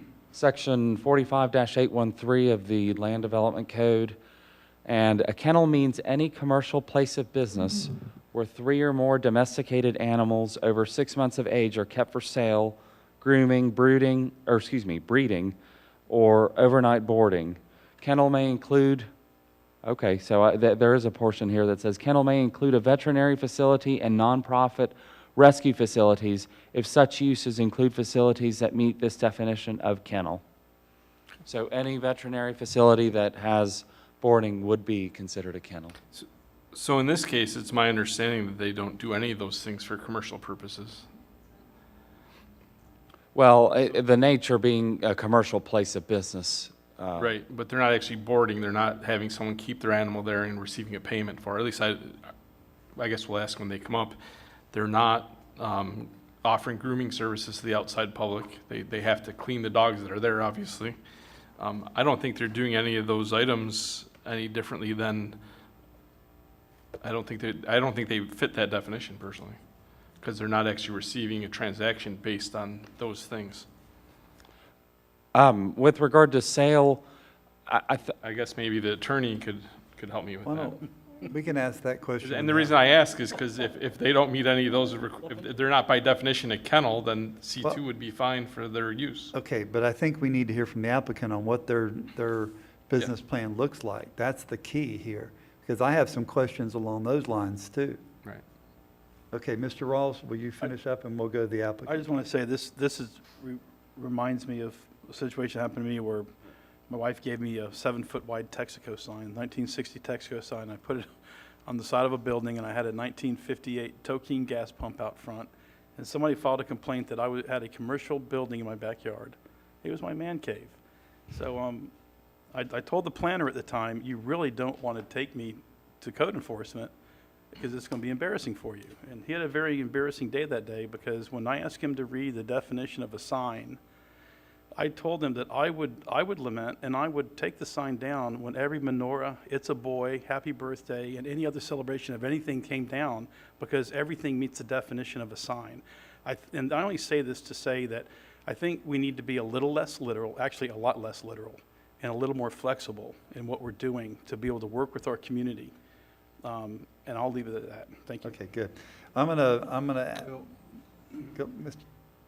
Yes, sir, I just want to say one thing. Let's keep in mind here before we start jumping up and down on Gabriel and Wendy, they weren't even here when Right. all this went down last I'm not year. jumping anybody. I'm just So saying this is they're us. trying to take a situation and move it forward the best they can in a very good manner. So before we start jumping up and This down is- on this them, is let's keep in 100% us. mind, This is us. they're just finishing somebody else's steel off here. Okay.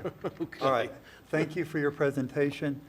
Now I'm going to ask who is going to represent SAFE today on this? Okay, because I got some speaker cards, but I want the applicant to come up and explain to us what the process. We limiting this at all? Are we timing this? Probably not for this, Right, but under that's fine. public comment.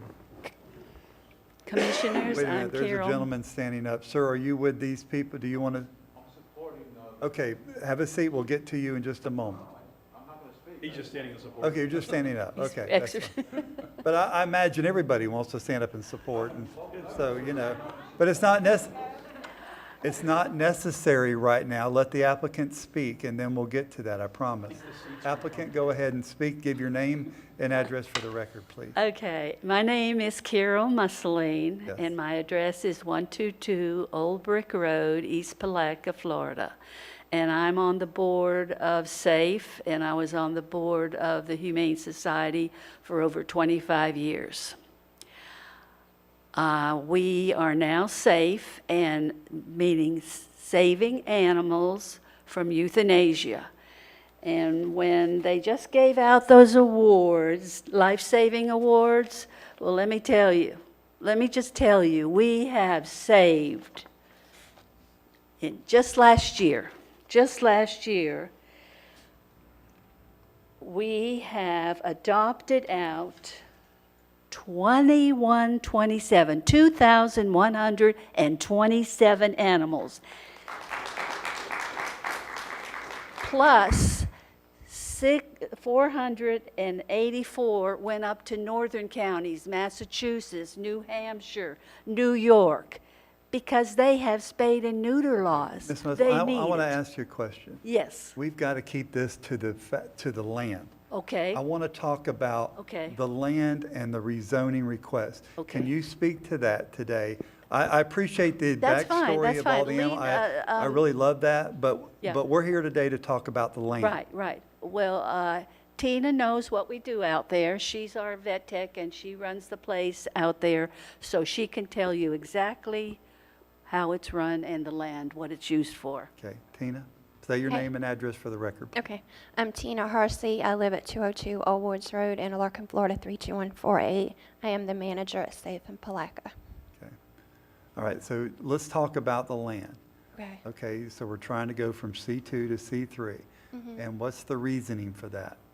We were told we weren't allowed to have the C2. So we needed the C3 to house the dogs overnight. You need to ask that different. I do, I don't know how Yeah, I to. think you need to ask that different. Do you mind if I No, I try, do sir? not mind. Your operation, Yeah. the way that you operate, do you have do you have any outside kennels? No, we have a play yard Okay, that each dog takes time outside. that's fine. That's the kind of questions that I think Okay. we need is about, about how you actually operate. Okay. Do you bring every dog in your whole organization in there, or only just the few that you're wanting to adopt at the time? We have a set number, yep. I noticed somewhere in the paperwork that I read that there was something about, that you were in the process of trying to get some more noise blocking stuff put in for the neighbors or whatever, and, have you made any progress with that at all? No, not yet. We just got the pavement redone in the parking lot. We put up the fence and had it painted. And now Okay. we're working on the barn. We're gonna try to soundproof it so that we could take the dogs out there. So you have a barn out back that you keep the dogs in other than just in the front? No, there's nothing in there at this time. Okay. Okay. But at one time, there were kennels out back, weren't there? No, not at Is this that ju- facility, no, But there sir. was storage back there, is that what? Yes. Okay. Yes. All right, so the question here on the table is this. Mm-hmm. You're a thrift store, basically, you're a retail store out front, correct? That you No. sell, We have nothing inside, you have nothing inside anymore? Except Used to be dogs. that, okay. yes. So now you just bring animals in Yes. from the Hollister location, No, usually they're from either animal control, or they are dumped or abandoned, or okay? they're strays. So every day, you go out and you bring these animals. Not every Okay. day. All right, explain the operation then, Okay, so we have right now 10 dogs there. okay? Okay, so as we have adoptions, more dogs come in. Okay, so at the end of the day, when you bring the dogs in the morning, what do you do with the dogs or animals at night? They stay overnight, So they are kenneled there? yeah, Okay, inside the building? inside the building, yes, All sir. right, that brings to light what I was looking Okay. for. Well, that really helps, Mr. Chairman, in Yeah. the fact that now we understand, but even now that we know that, it's not really critical of what we're talking about, because it's all about land use and what can be done in Right. C3, Exactly. not exactly whether they fit it or not at this point, because then they're gonna, if they just are successful today, then they'll move to ZBOA, and at that point, ZBOA can actually ask these questions and put restrictions on them and whatever, but as far as as the zoning and what we're discussing today, we can't put any restrictions on it. It's either C3 or not C3. Right. That's what we are doing today, so. All right, is there anything else you'd like to share with us on the zoning? I understand the animals, we all get that. Yeah. But, okay, so, all right, good. Mr. Adamczak, you have the floor, sir? Do you house animals overnight for payment? No, sir, we do not. Do you groom animals overnight, or groom animals for payment? No, sir. Do you do anything with animals for payment as far as the outside bring in their animal to have you do something with it? No. Thank you. All right, thank you very much. Next speaker, I guess we're going to go in favor of the application, then we'll go in opposition of the application. Nancy Hinton, if you will, keep your comments to zoning, okay? 'Cause that's what we're talking about. I'm not trying to be heavy-handed, I'm really not. We just, well, our conversation, we all get that, but it's land use, okay? Yeah, I don't really understand the issue with zoning. This is a rescue, not so much as a a kennel, so to speak. Whereas a kennel is for breeding and this, that, and the other thing. This is a rescue. It's far from breeding. They spay, they neuter. And the money that they do receive is the cost for this spaying. And personally, this could not come in the worst possible time for them to move, because right now you're dealing with pandemic pets. You're dealing with people who have gone out and bought and adopted or whatever these dogs and cats when school was closed and everybody's locked up. Now the pandemic is, coming towards its end, school's back up. You got these people with animals that they don't want anymore. They didn't want them. They just wanted something, to keep their kids company. And if you look around, Putnam County's growing. This isn't going to be the first time this is going to come up. Putnam County is growing. More people, you're going to have more pets. And as far as your zoning is concerned and your definition between what's a kennel and what's not. Apparently, that is the issue because people cannot distinguish the difference between a rescue and a kennel. We're not selling these animals, you know, so to speak, as a profit. The money they get is for the animals. It's helping to keep down the number of euthanasia. It's helping to keep down the number of strays. I mean, right now, Satsuma alone, a friend of mine, has had 5 of her chickens killed from dogs that people are dumping. Cats, you know, I mean, this is a problem with Putnam County. I've been a resident of Putnam County for 4 years. Prior to that, I've born and raised in St. Augustine. And I can tell you right now, Putnam County is one of the worst that I've ever lived in, including Duval County, as far as the welfare of their animals. And like I said, this cannot come as the worst time. So, I mean, the definition between a rescue and a kennel, as far as your zoning goes, you know, yeah, there's a fine line there. A kennel is not a rescue, although a rescue may have kennels. But it's a rescue, sir. It's not something that profit. You understand what I'm saying? I mean, I'm speaking for the animals. Y'all worrying about zoning. Thank you. I'm sorry. No, you're fine. We have to be about land use.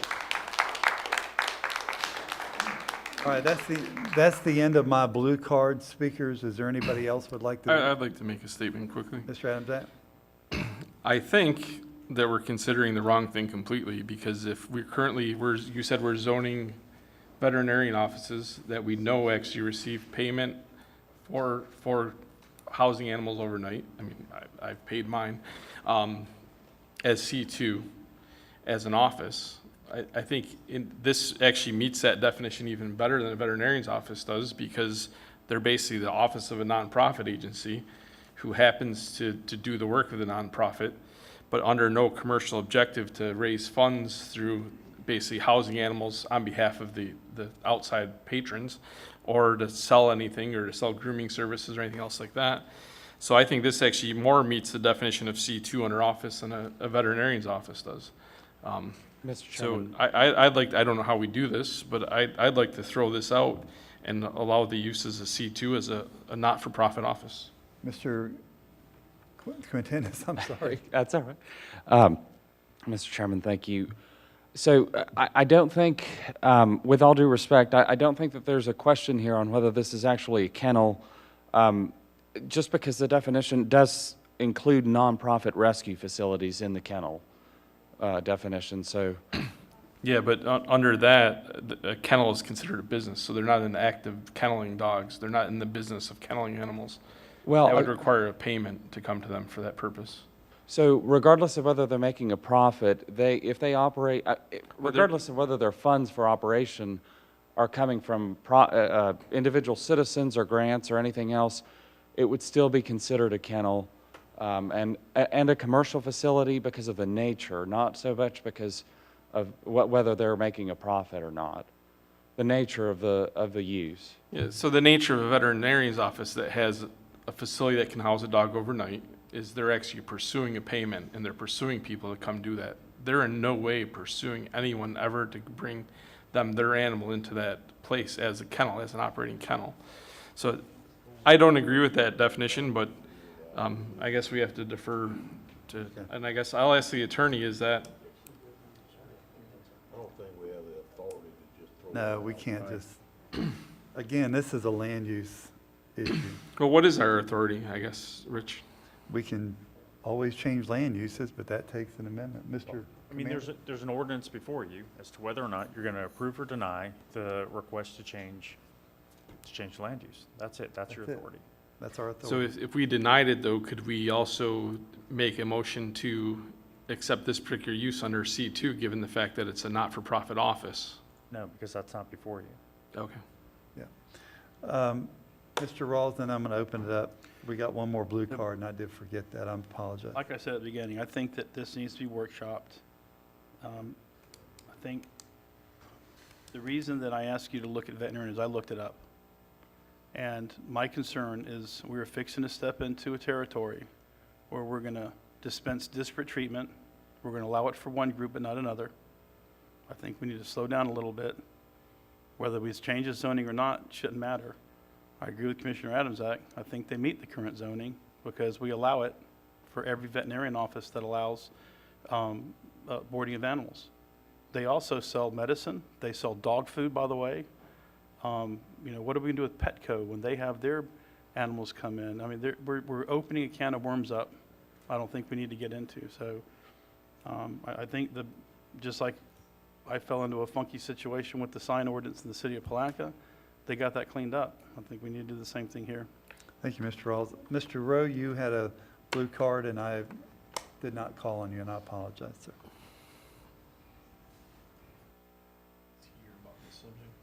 Yes, my name is John Rowe. I live at 108 Sunset Point, Palatka, Florida. Represent Ganotech Properties and the tenants that we have in the property across the parking lot from Safe Pet. And I am a fan of Safe Pet. I have adopted 2 animals through Safe Pet and their predecessor. I think they provide a fantastic service. A lot of my comments have to do with their specific use of the property rather than the zoning, so I think I probably need to reserve those for later when this comes up. Although the definition of a kennel to someone that's not next door to it is probably different than it is to somebody that is. It sounds like a kennel, and anyway, I think the rest of my comments have to do with other items that I need to bring up whenever a special use permit, I guess is what they're supposed to ask for now, comes up. Thank you. Thank you. Okay, was there anybody that, before we end the public comment period of this meeting, of this item, is there anybody else that want to speak? 'Cause I don't want to miss. Okay. All right, we're going to close the public portion of this and have commissioner deliberations. Commissioners? Commissioner Rawls, you're recognized.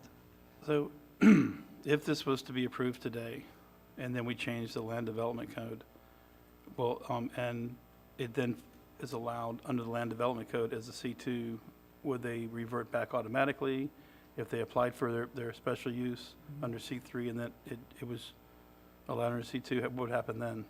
Mr. Chairman, if I may, Okay. no, sir, it would not revert. It would remain as C3. So this would be a permanent action, and any change would have to be, they would have to bring another request up. But my concern would be that if they decided to get out of the kennel business one day and move into something different, the zoning stays on the property. It does. And is that really the best place for C3? You know, maybe it is. You got Wade Cantrell's place right down the street, and he works on big trucks and stuff. And no, I don't. That's industrial. So I guess C3 wouldn't be that big of a stretch. So I don't have a problem. Well, and I want to say something before I call on Commissioner Adams, because as a chair, I don't get a chance to do that often. There's not that much difference between C2 and C3. It really isn't. So when we're trying to keep the discussion on the land, and believe me, I realize how passionate this item is, but it is a land discussion right now. The special use permit does allow, arguably or not, the use of kennels. And I mean, that's the process to go through. If this board in the future decides to change that process, then so be it. I think there's compelling arguments that I've heard today on C2 and C3, and I think there's compelling arguments on do we need to change it or don't need to change it. But I have a question for you before we go much further. Yes. Did I understand that this came before us today based on codes action? Was that what I heard today? I do believe so, yes, sir. Okay. And where's that action at now? Are we being fined? I mean, not we, are they being cut it off because they applied for it? I don't believe so, sir. Yeah. No, I understand. I think the question is when they seek a remedy that shuts off the codes case at that time, and they've sought a remedy for the situation. So I'm good It with, stalls it for all intents and purposes, and then if they receive their special use permit, then the case should be closed at that point. my question to you today, though, and maybe you can't answer this, if the board decides to leave it at C2 in whatever definition that they think that it's allowable, will the codes case pick back up at that point? Yes, sir. Okay, thank you very much. Mr. Adamczak? So my biggest concern about this is we make it C3. They do their special use and they get their special use and they move to a different location. And now that special use kennel, would that stay with the property after they vacated? No? Okay. So the special use will stay for a certain number of months, but only if the next kennel abides by the restrictions imposed by the ZBOA. If I can't remember the number of months right now, but what's that? Is it 12 months? Okay. But after that time goes by without the use of that or without function of the property with that special use, then it does expire. Okay. But the zoning But the zoning stays on zoning the stay- property. yes, sir. And a condition of the zoning board could be that it falls off immediately when that situation sir. ends. That's So right. it doesn't automatically have a 12-month tail on it. It could Correct. be a condition that the ZBOA sets on there. Well, they could set it for, they couldn't vary the portion of the code that says that it expires after a certain number of months of non-use of the special use permit, but they could set it to where it'll run with the business or it'll expire sooner. They just couldn't vary that without a variance request. Thank you. Mr. Pickens, you have the floor, sir. I'm not done, sorry. So I just want to say this, I have no problem with that whole plaza being C3, to be honest with I'm you. sorry, I didn't know you, I Yeah. called on Mr. Pickens. He's fine. Yeah, I just wasn't fine. done. Okay, thank you. Um, Mr. Are you done? No. Okay, go ahead. So, I guess he's saying, would you get done? yeah, I'm working on it. Wave your hand when you're So done. I have no issue with that whole plaza being C3, to be honest with you. Like Commissioner Rawls said, there's the guy that works in the heavy trucks, which I assume that has to be C3, based on what I just read in the ordinance. So I'm all for this, I guess is what I want to say. Are you done now? We definitely need to look at making this a use case in C2. Thank you. Took it while you had it. Mr. Pickens? I think y'all answered this question, but if they go for a special use permit, how much does that cost? $750. Okay, I want to make sure y'all understand that's not free. Right, so anyway, but if they happen to get the special use permit, it's for that specific use and that is it, right? Yes. You can't transfer it to one, or you can't cluster them or anything like that. It's for the one purpose, right? Yes, sir, that's right. You cannot change the use that the special use permit's issued for. Okay, and then as we talk, the garage or the truck center that's right behind Mr. Rowe's office, I believe, what is that zone? I believe if it's in the same strip center there, then Oh, it's behind it going towards the bait store. if it's behind, then I just looked at all of the zoning there, and it's all C2. City of Palatka has some of its municipal boundaries adjoining this property. I was gonna say, I was just wondering, is it in the city of Palatka? Does anybody know about that? Everything across the street is. It's on the same side of the street. It's just going towards the I don't bait know. store. But even if it were City of Palatka, I did look at their zoning, and they have, right behind it is R3, and then next to it is like C2, but City of Palatka's version, and I'm not familiar with what they allow in C2. Okay, all right, thank you. All right, that ends our conversation, our commissioner deliberations. The chair will entertain a motion. Make a motion that we approve the C3 zoning. We have a proper Second. motion by Commissioner I need to, Rawls that it's consistent, okay, it's already okay. Second. and proper second by Commissioner Adamczak. Any further discussion? Hearing none, all in favor signify by saying aye. Aye. Opposed, like sign. The ayes have it. C3 zoning. Thank you very much. Good.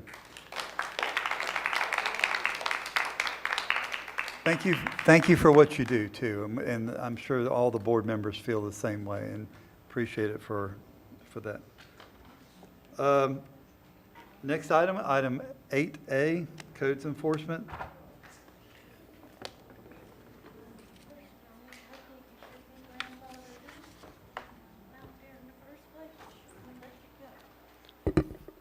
Good morning, Commissioners.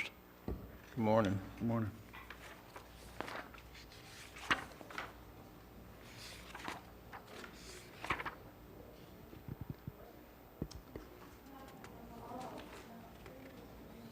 Mr. Moore, let me ask you a question before we get started. Yes, Is there any applicants here today with you? Not that I know of. Okay. No, sir. Thank you. You may proceed.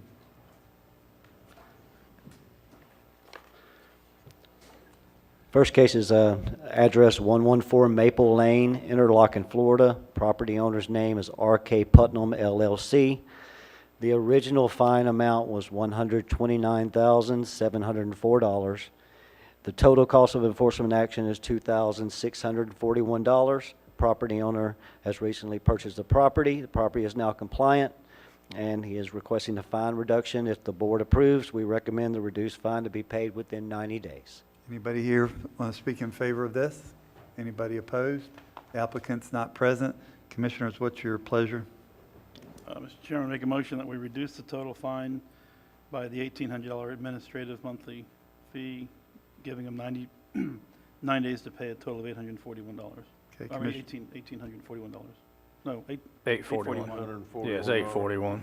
Okay, Commissioner Rawls' motion is to approve $841 if paid within 90 days. I'll second it. Second by Commissioner Pickens. Any further discussion amongst the board? Hearing none, all in favor signify by saying aye. Aye. Pose like sign. Next case. Address is 112 Putnam Avenue. Property owner's name is Javon Davis. Violation was multiple housing violations. The original fine amount was $126,068.50. The total cost of enforcement action is $2,785. The property owner has recently purchased the property. The property is now compliant, and the owner is requesting a fine reduction. If the board approves, we recommend the reduced fine to be paid within 90 days. Okay, this is case number 2006-01254. Is the applicant in the building? No. Seeing none. Anybody want to speak in favor of this application? Anybody opposed to this? Commissioners, what's your pleasure? Go ahead. I'll make the motion that we stay consistent and reduce the code case 2006-01254 by the administrative monthly of $1,770, reducing it to $1,015 within paid in 90 days. A proper motion by Commissioner Pickens. Second. Proper second by Commissioner Turner. Any further discussion?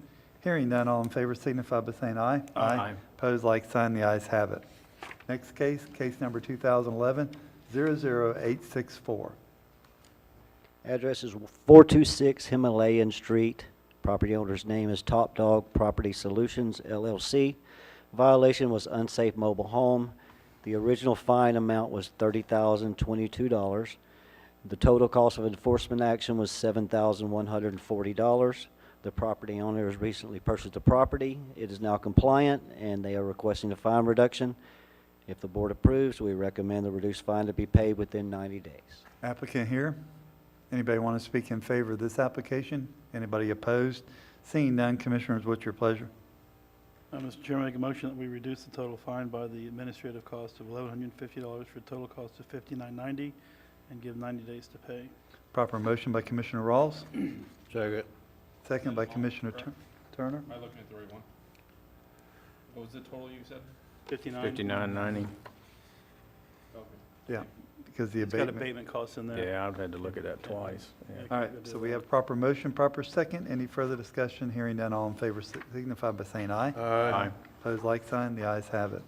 Next case. Case number 2013-110. The name was Tamara Piermont. The board approved a fine reduction in the amount of $4,153 to be paid by 6/23/2021. The owner can't meet the deadline and is requesting another 90 days.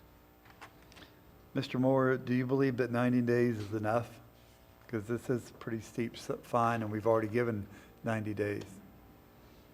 They told me that should be plenty of time. That's what they asked for. Mr. Chairman, I move we give them 90 days additional time to pay. Proper motion by Commissioner Turner. I'll second it. Proper second by Commissioner Pickens. Yes. Have they made any attempt to pay partial? Not yet, sir.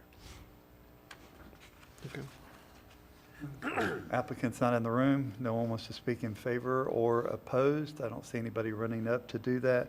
So we have a proper motion on the floor, proper second. Any further discussion? Hearing none. All in favor signify by saying aye. Aye. Opposed, like sign. The ayes have it. Next item, case number 2017-00469. Is that right? No. 2016-543. Sorry about that. I was getting ahead of myself. Address is 351 Hickory Nut Trail. The owner's name is Thomas P. Hayes Living Trust and Edwin K. Martin Living Trust. Violation was unsafe structure and care premises. The original fine amount was $24,846.35. Total cost of enforcement action was $2,235. The new owner has gotten the property compliant and is now requesting a fine reduction. If the board approves, we recommend the reduced fine to be paid within 90 days. Okay. Is the applicant in the room? No. Anybody want to speak in favor of this? Anybody opposed? Commissioners, what's your pleasure? Move approval to reduce the fine by $540 to a total of $1,695 with 90 days to pay. Proper motion by Second. Commissioner Rawls, proper second by Commissioner Turner. Any further discussion? Hearing none. All in favor signify by saying aye. Aye. Opposed, like sign. The ayes have it. Mr. Moore? Moving right along. Case number 2017-469, address 133 Oak Circle. Property owner's name is Daryl Futch. Violation was unpermitted mobile home. The original fine amount was $30,643.50. Total cost of enforcement action was $1,791. The property owners recently purchased the property. The property is now compliant, and he is requesting a fine reduction. If the board approves, we recommend the reduced fine to be paid within 90 days. Mr. Futch is not in the audience. Is there anybody who want to speak in favor? Anybody opposed? Okay, commissioners? Make a motion that we reduce the total fine to $1,351, dropping the administrative monthly fee and give them 90 days to pay. Second. Proper motion by Commissioner Rawls, proper second by Commissioner Turner. Any further discussion? Hearing none. All in favor signify by saying aye. Aye. Aye. Opposed, like sign. Next. Case number 2017-497. Address is 121 Floridian Club Road. Property owner's name is Down by the River LLC. The violation was unsafe structure and care premises. The original fine amount was $18,912. Total cost of enforcement action was $1,832. Property owners recently purchased the property. It is now compliant, and they're requesting a fine reduction. If the board approves, we recommend the reduced fine to be paid within 90 days. Is the applicant in the audience? Seeing not, does anybody want to speak in favor? Anybody opposed? Seeing not. Commissioners, what's your pleasure? I'll make a motion that we reduce code case 2017-00497 and stay consistent and reduce it the administrative monthly fee of $510 for a total of $1,322 if paid within 90 days. Thank you. Second. All right, we have proper motion by Commissioner Pickens, proper second by Commissioner Turner. Any further discussion? All in favor signify by saying aye. Aye. Opposed, like sign. The ayes have it. Next case and final case. Case number 2018-317. The address is 104 Pine Forest Circle. Property owner's name is Intervision Homes. The violation was high grass and weeds. The original fine amount was $20,418.50. The total cost of enforcement action is $1,379. The property owners recently purchased the property. Property is now compliant, and the owner is requesting a fine reduction. The property owner couldn't be here, and they did pay, they bought it as a tax deed sale. They paid an overage of $15,772.13. And they were requesting that we consider using that to help some pay the fines. Total cost of enforcement action was $1,379. Okay. Just, Mr. Turner? I'm pretty sure that the money they paid over does not come to us. It's got to go to it goes to somebody else. It Right. doesn't go I into a received tax fund. It goes into, if they try to pay it back to the owner, if they can't find the owner, it's got to be sent to the state or somebody as unappropriated funds. We don't. Yes, sir. We don't get, that's not our money, so it doesn't matter if they pay $1 million more than they owe in taxes, we don't get the money, and the people don't understand that sometimes. Yes, sir. I did fill out an affidavit because we have a lien, and I did receive the money.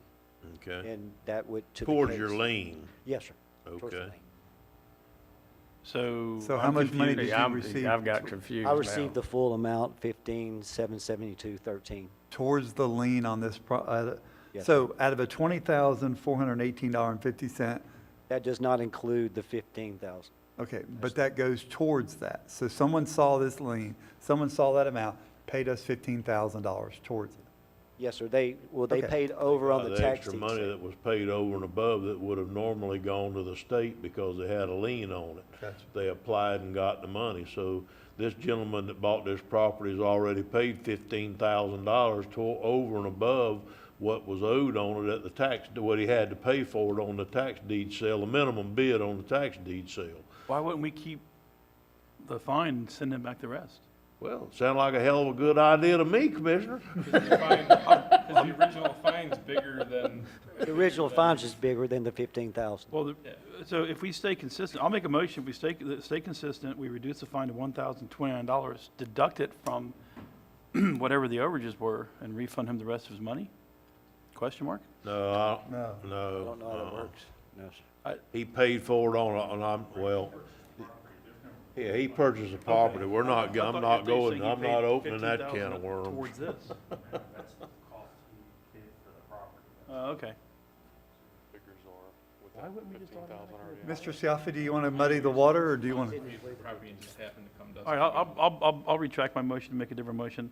I make a motion that we apply the $1,029 after we drop the administrative monthly cost to the overage and keep the rest of the money. Okay, we got a proper motion by Commissioner Rawls.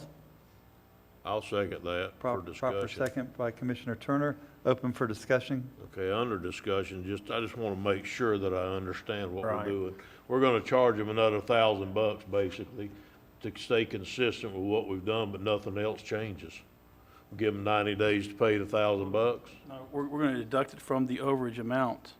Okay, so then I don't think that's the proper way to handle it. Then the proper way to handle it, because of extenuating circumstances, this is not what we've done in the past, so we can vary from our past actions of things we've done, and because they paid a $15,000 overage that Thomas did get his hands on, which normally isn't right, and we can just waive the fine altogether. That's what I'm saying.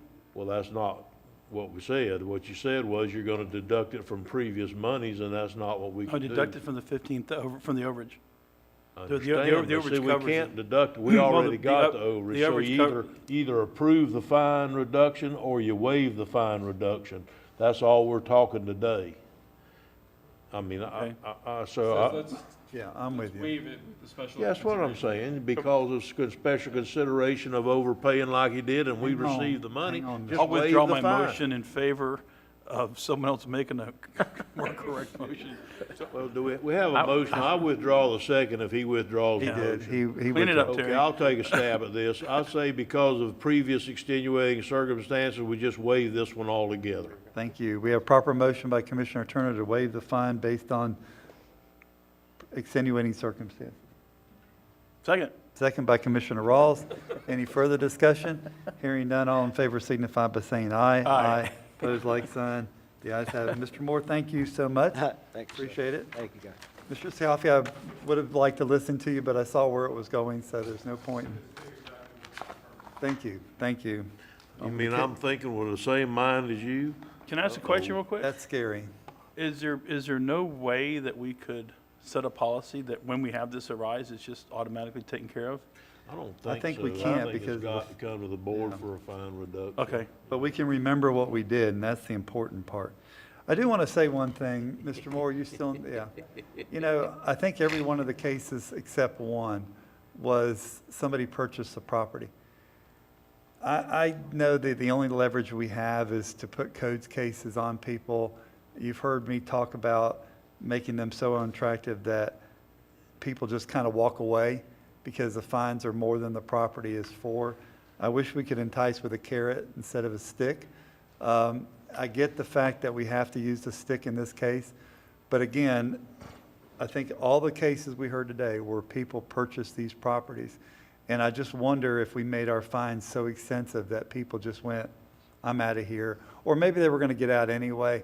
I don't know the answer to that, but, you know, What we're doing is working, Mr. It's working. Chairman. It is working. We're You're right. cleaning, we don't Yeah, want to I know. own the land, and we're Yeah. cleaning up the county. What Yeah. we're doing is working. It is working. And so, you know, people are coming into compliance that never considered coming into compliance in the past.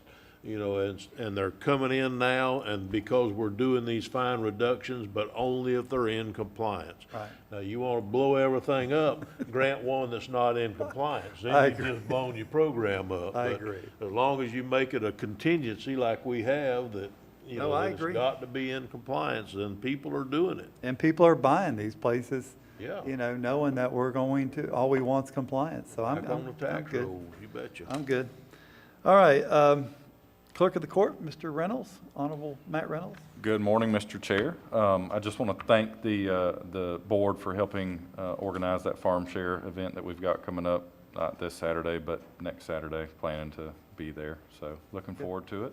And I have nothing else. I will see you guys tomorrow for budget request. And don't forget, you got to sign your employees up who want to volunteer. Mm-hmm. Okay. Yes, I've got flyers out in the office for that. Are you gonna bring your boxing gloves for tomorrow morning? Absolutely, sir. You know, I've seen in my life, if you carry the sign-up sheet around with you, it helps a It little helps bit a little more. bit. So just a thought. Absolutely. But we'll talk about that a little more in just a second, too. All right. All right, good deal. Appointments, Mr. Adamsack, do you have any appointments? I have none. Mr. Turner? I have none today, sir. Mr. Pickens? I have none. Mr. Rawls? I have none either. County Administrator, Mr. Suggs? Haven't Yes, heard sir. from much from you today. Yes, sir. Good morning, Mr. Chairman, Commissioners. Just a couple of things, and the Honorable Matt Reynolds has already alluded to one. Don't forget, we have our budget workshops on Wednesday and Thursday. They begin at 9 o'clock and again at 10 o'clock for this week.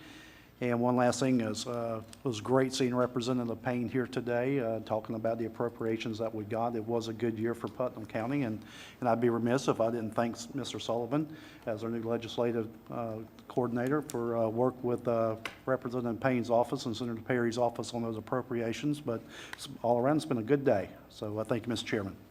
And you know, you don't never know what Mr. Sullivan does in that back room, but he's working hard doing it, so we appreciate it. I asked him the other day to start writing it down so we could see that, but I do appreciate it. So thank you. Mr. Commando. Nothing to add, Mr. Chair. Thank you. Okay, Commissioner comments, starting to my left, Mr. Rawls. All right, wanted to see if we can get a workshop set up in the near future to meet with the city of Palatka.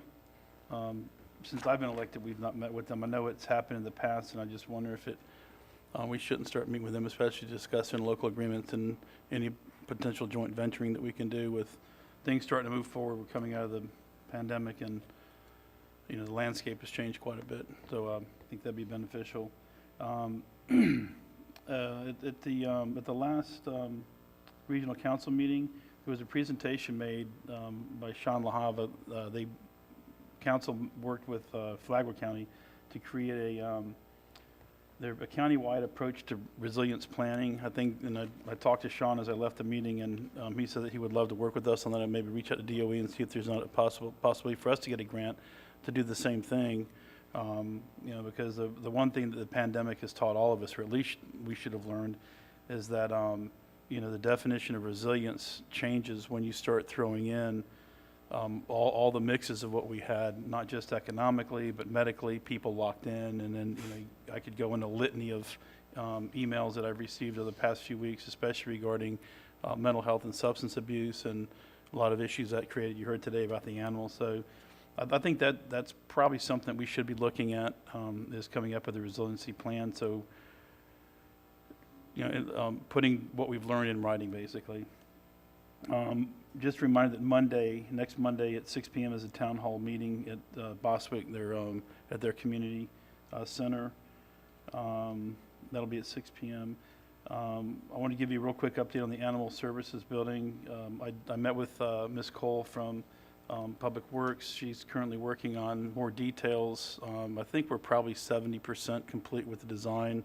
We're getting to the point now where we really need to sit down with an engineer at some point and start giving to them and saying, do you agree with this? Do you have any issues? But I think we've probably nailed it down. I don't think there's going to be any issues. They just need to put their blessing on it. We do need to start taking a look at some point about getting roof truss engineering. I don't know, we just have to have a conversation about how this is going to be procured, because you can't get roof truss engineering until you pick a roof truss supplier, and you don't want to do that until you decide how you're going to buy it. So, and by the way, that takes around 8 to 12 weeks nowadays. I think we should have a TDC funds workshop. I think that's definitely something that we should be looking at and taking a look at how we do the TDC, what the TDC does. I was telling Mr. Suggs, one of my frustrations when the last TDC meeting I went to, I asked two of the TDC members how much money was available in TDC, and they didn't have a clue. And so I think it's very important that we do get to know, just like the AHAC committee. If we're not having oversight and they don't have direction, then they really don't know what our expectation is. So I think we should have that. Because there are possibilities for TDC funding for some of the waterways and trails events that we've been seeing in Putnam County, especially when you take a look at that Bartram Trail Society and the fact that we're a designated trail town in the city of Palatka. We've got a lot going on, so I think we should have that conversation. And then the Trail Maintenance Fund, there was an email sent out requesting that I find out what we can do to move forward the Trail Maintenance Fund. We discussed this, gosh, probably, I think it was like November of 19, right? We had Years ago. Yeah. We said that we would be setting up a Trails Maintenance Fund. So I know with COVID, that just brought everything to a grinding halt, but that's back in consideration. I don't know if we need to have that at a workshop or discuss it further at some point in time to get it moving forward. We'll have budget meetings. I don't remember that discussion. I remember that we agreed to maintain certain trails, but I don't remember saying that we'd set up a trail maintenance fund. Yeah, we did. Somebody needs Yeah, to pull that back on the We did. minutes. Yeah, we did. That being said- I've read the minutes on that. And we Okay. talked about setting one up for future down the road when there was going to be a cost. Maybe we could offset it for $5,000 or $10,000 a year until we build up enough money where maintenance was going to be a part. So I do. I must have been asleep. No, you weren't. No, you weren't. You're never asleep, sir. Never. I think it was November 19. It's been a while. Yeah. Is that it? That's all I got. Mr. Pickens? Thank you, Chairman Harvey. I want to echo Administrator Suggs' comments about Bobby Payne, Representative Payne. He's doing a great job for us, and just really appreciate all the efforts that he's made in the last, 5 years, I guess, and should continue to get better. It definitely was a kind of a surprise to get the money for the fairgrounds, but that's going to be a great addition out there. Talk about the trail maintenance. Craig McLean came to the Parks and Rec Advisory Board and talked to us about the not Public Works, but the Recreation Department taking over some of the maintenance. So we discussed that, but, definitely it's going to, take some funding to be able to do that if we decide to recommend that to the commission. So we probably should workshop that. Holly and I attended the Memorial Day Parade in Palatka and then the ceremony down at the riverfront. And I just want to thank everybody from the Burt Hodge Lodge and everybody that was involved in putting that together to celebrate and remember veterans who had, died in service and just served our country. So one of the first cars in the parade was the sheriff's officer car, and I believe it was Joe Wells in there driving, maybe Joe, and I really didn't recognize you in a regular police deputy unit. But anyway, the ceremony was really good, two or three great speakers, so really appreciated that. That's all I have. Thank you. Mr. Adamzak? I too was at the parade with my wife and my 4 children. It was a great parade. We really enjoyed it. We did not go to the festivities afterwards because we actually headed over to the Legion in Interlaken to take part in their festivities around the fact that, you know, Memorial Day is, like I said before, Memorial Day is a very important thing to myself and my family. I do appreciate the sheriff's office actually had one of their deputies out there and had the canine out there and gave some stuff that the kids really enjoyed. Not just my kids, there were several kids there around what the canine officers do and how they train and let the dog run around a little bit and did a few commands. That was really cool. Kids enjoyed it. I do agree with Commissioner Rawls on, I think we should have a workshop at least once a year, probably quarterly, on both the TDC and EDC, just to make sure that we understand what their direction is, as well as what our ideas may be for them, not to dictate to them, but to understand and to also bat around some ideas, regardless of the Chamber of Commerce or anyone being the people that run it or facilitate it. So, thank you. Thank you. Mr. Turner. Yes, Mr. Chairman, let me turn my thing on. Okay. As far as the animal control thing goes, can't we just give you the authorization, Terry, to pay up to $25,000 to get them the engineering they need to move it forward? If it's more than that, bring it back. I mean, we've talked about the damn thing forever since I've been here. Can't we start trying to move it forward? Mr. Chairman, we can do anything that the procurement ordinance allows the county administrator to do, and I believe I have up to $25,000. Well, that's not a violation, is it, to allow you to go ahead and use your purchasing agreement? I mean, we could even go up to the chairman's signature if he decided to do it. And let's try to get this thing engineered and moved forward instead of just talking about it for another year. We can do that very thing, and we've been meeting with Commissioner Rawls, and we talked about this morning, and he and I want to schedule a sit down so we can see getting this thing moved forward.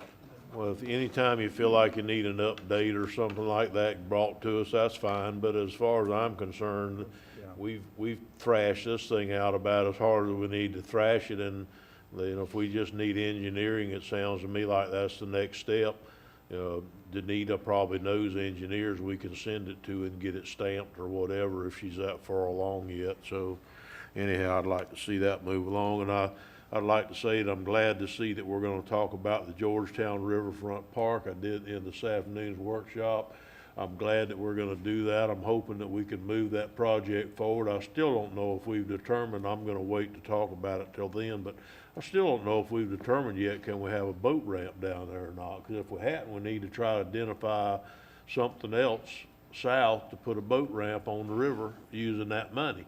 And so, you know, I've said many, many times, it frustrates me to no end how long it takes for government to do things. And this one's been going on also for about 3 years now, trying to figure out, can we do this or not? So I'd like to try to figure out, can we do it? If we can't, then let's try to go do something else instead of just not doing anything on that issue. And that's really all I have today, Mr. Chairman. Thank you. Thank you, sir. And I have a few things. A couple ladies in the audience were laughing when you spoke a minute ago. I don't think they understood San Mateo language, but they got it now. Memorial Day, yes, it was a great time. Actually, I went to 3 events. Saturday for the Robert H. Jenkins Memorial. Sunday, I went to the funeral home, Masters over here on Silver Lake Drive. And that was kind of a sobering thought. You know, the whole 3 days were for me, but especially walking through the cemetery, looking at all the flags on all the veterans' graves, overwhelming.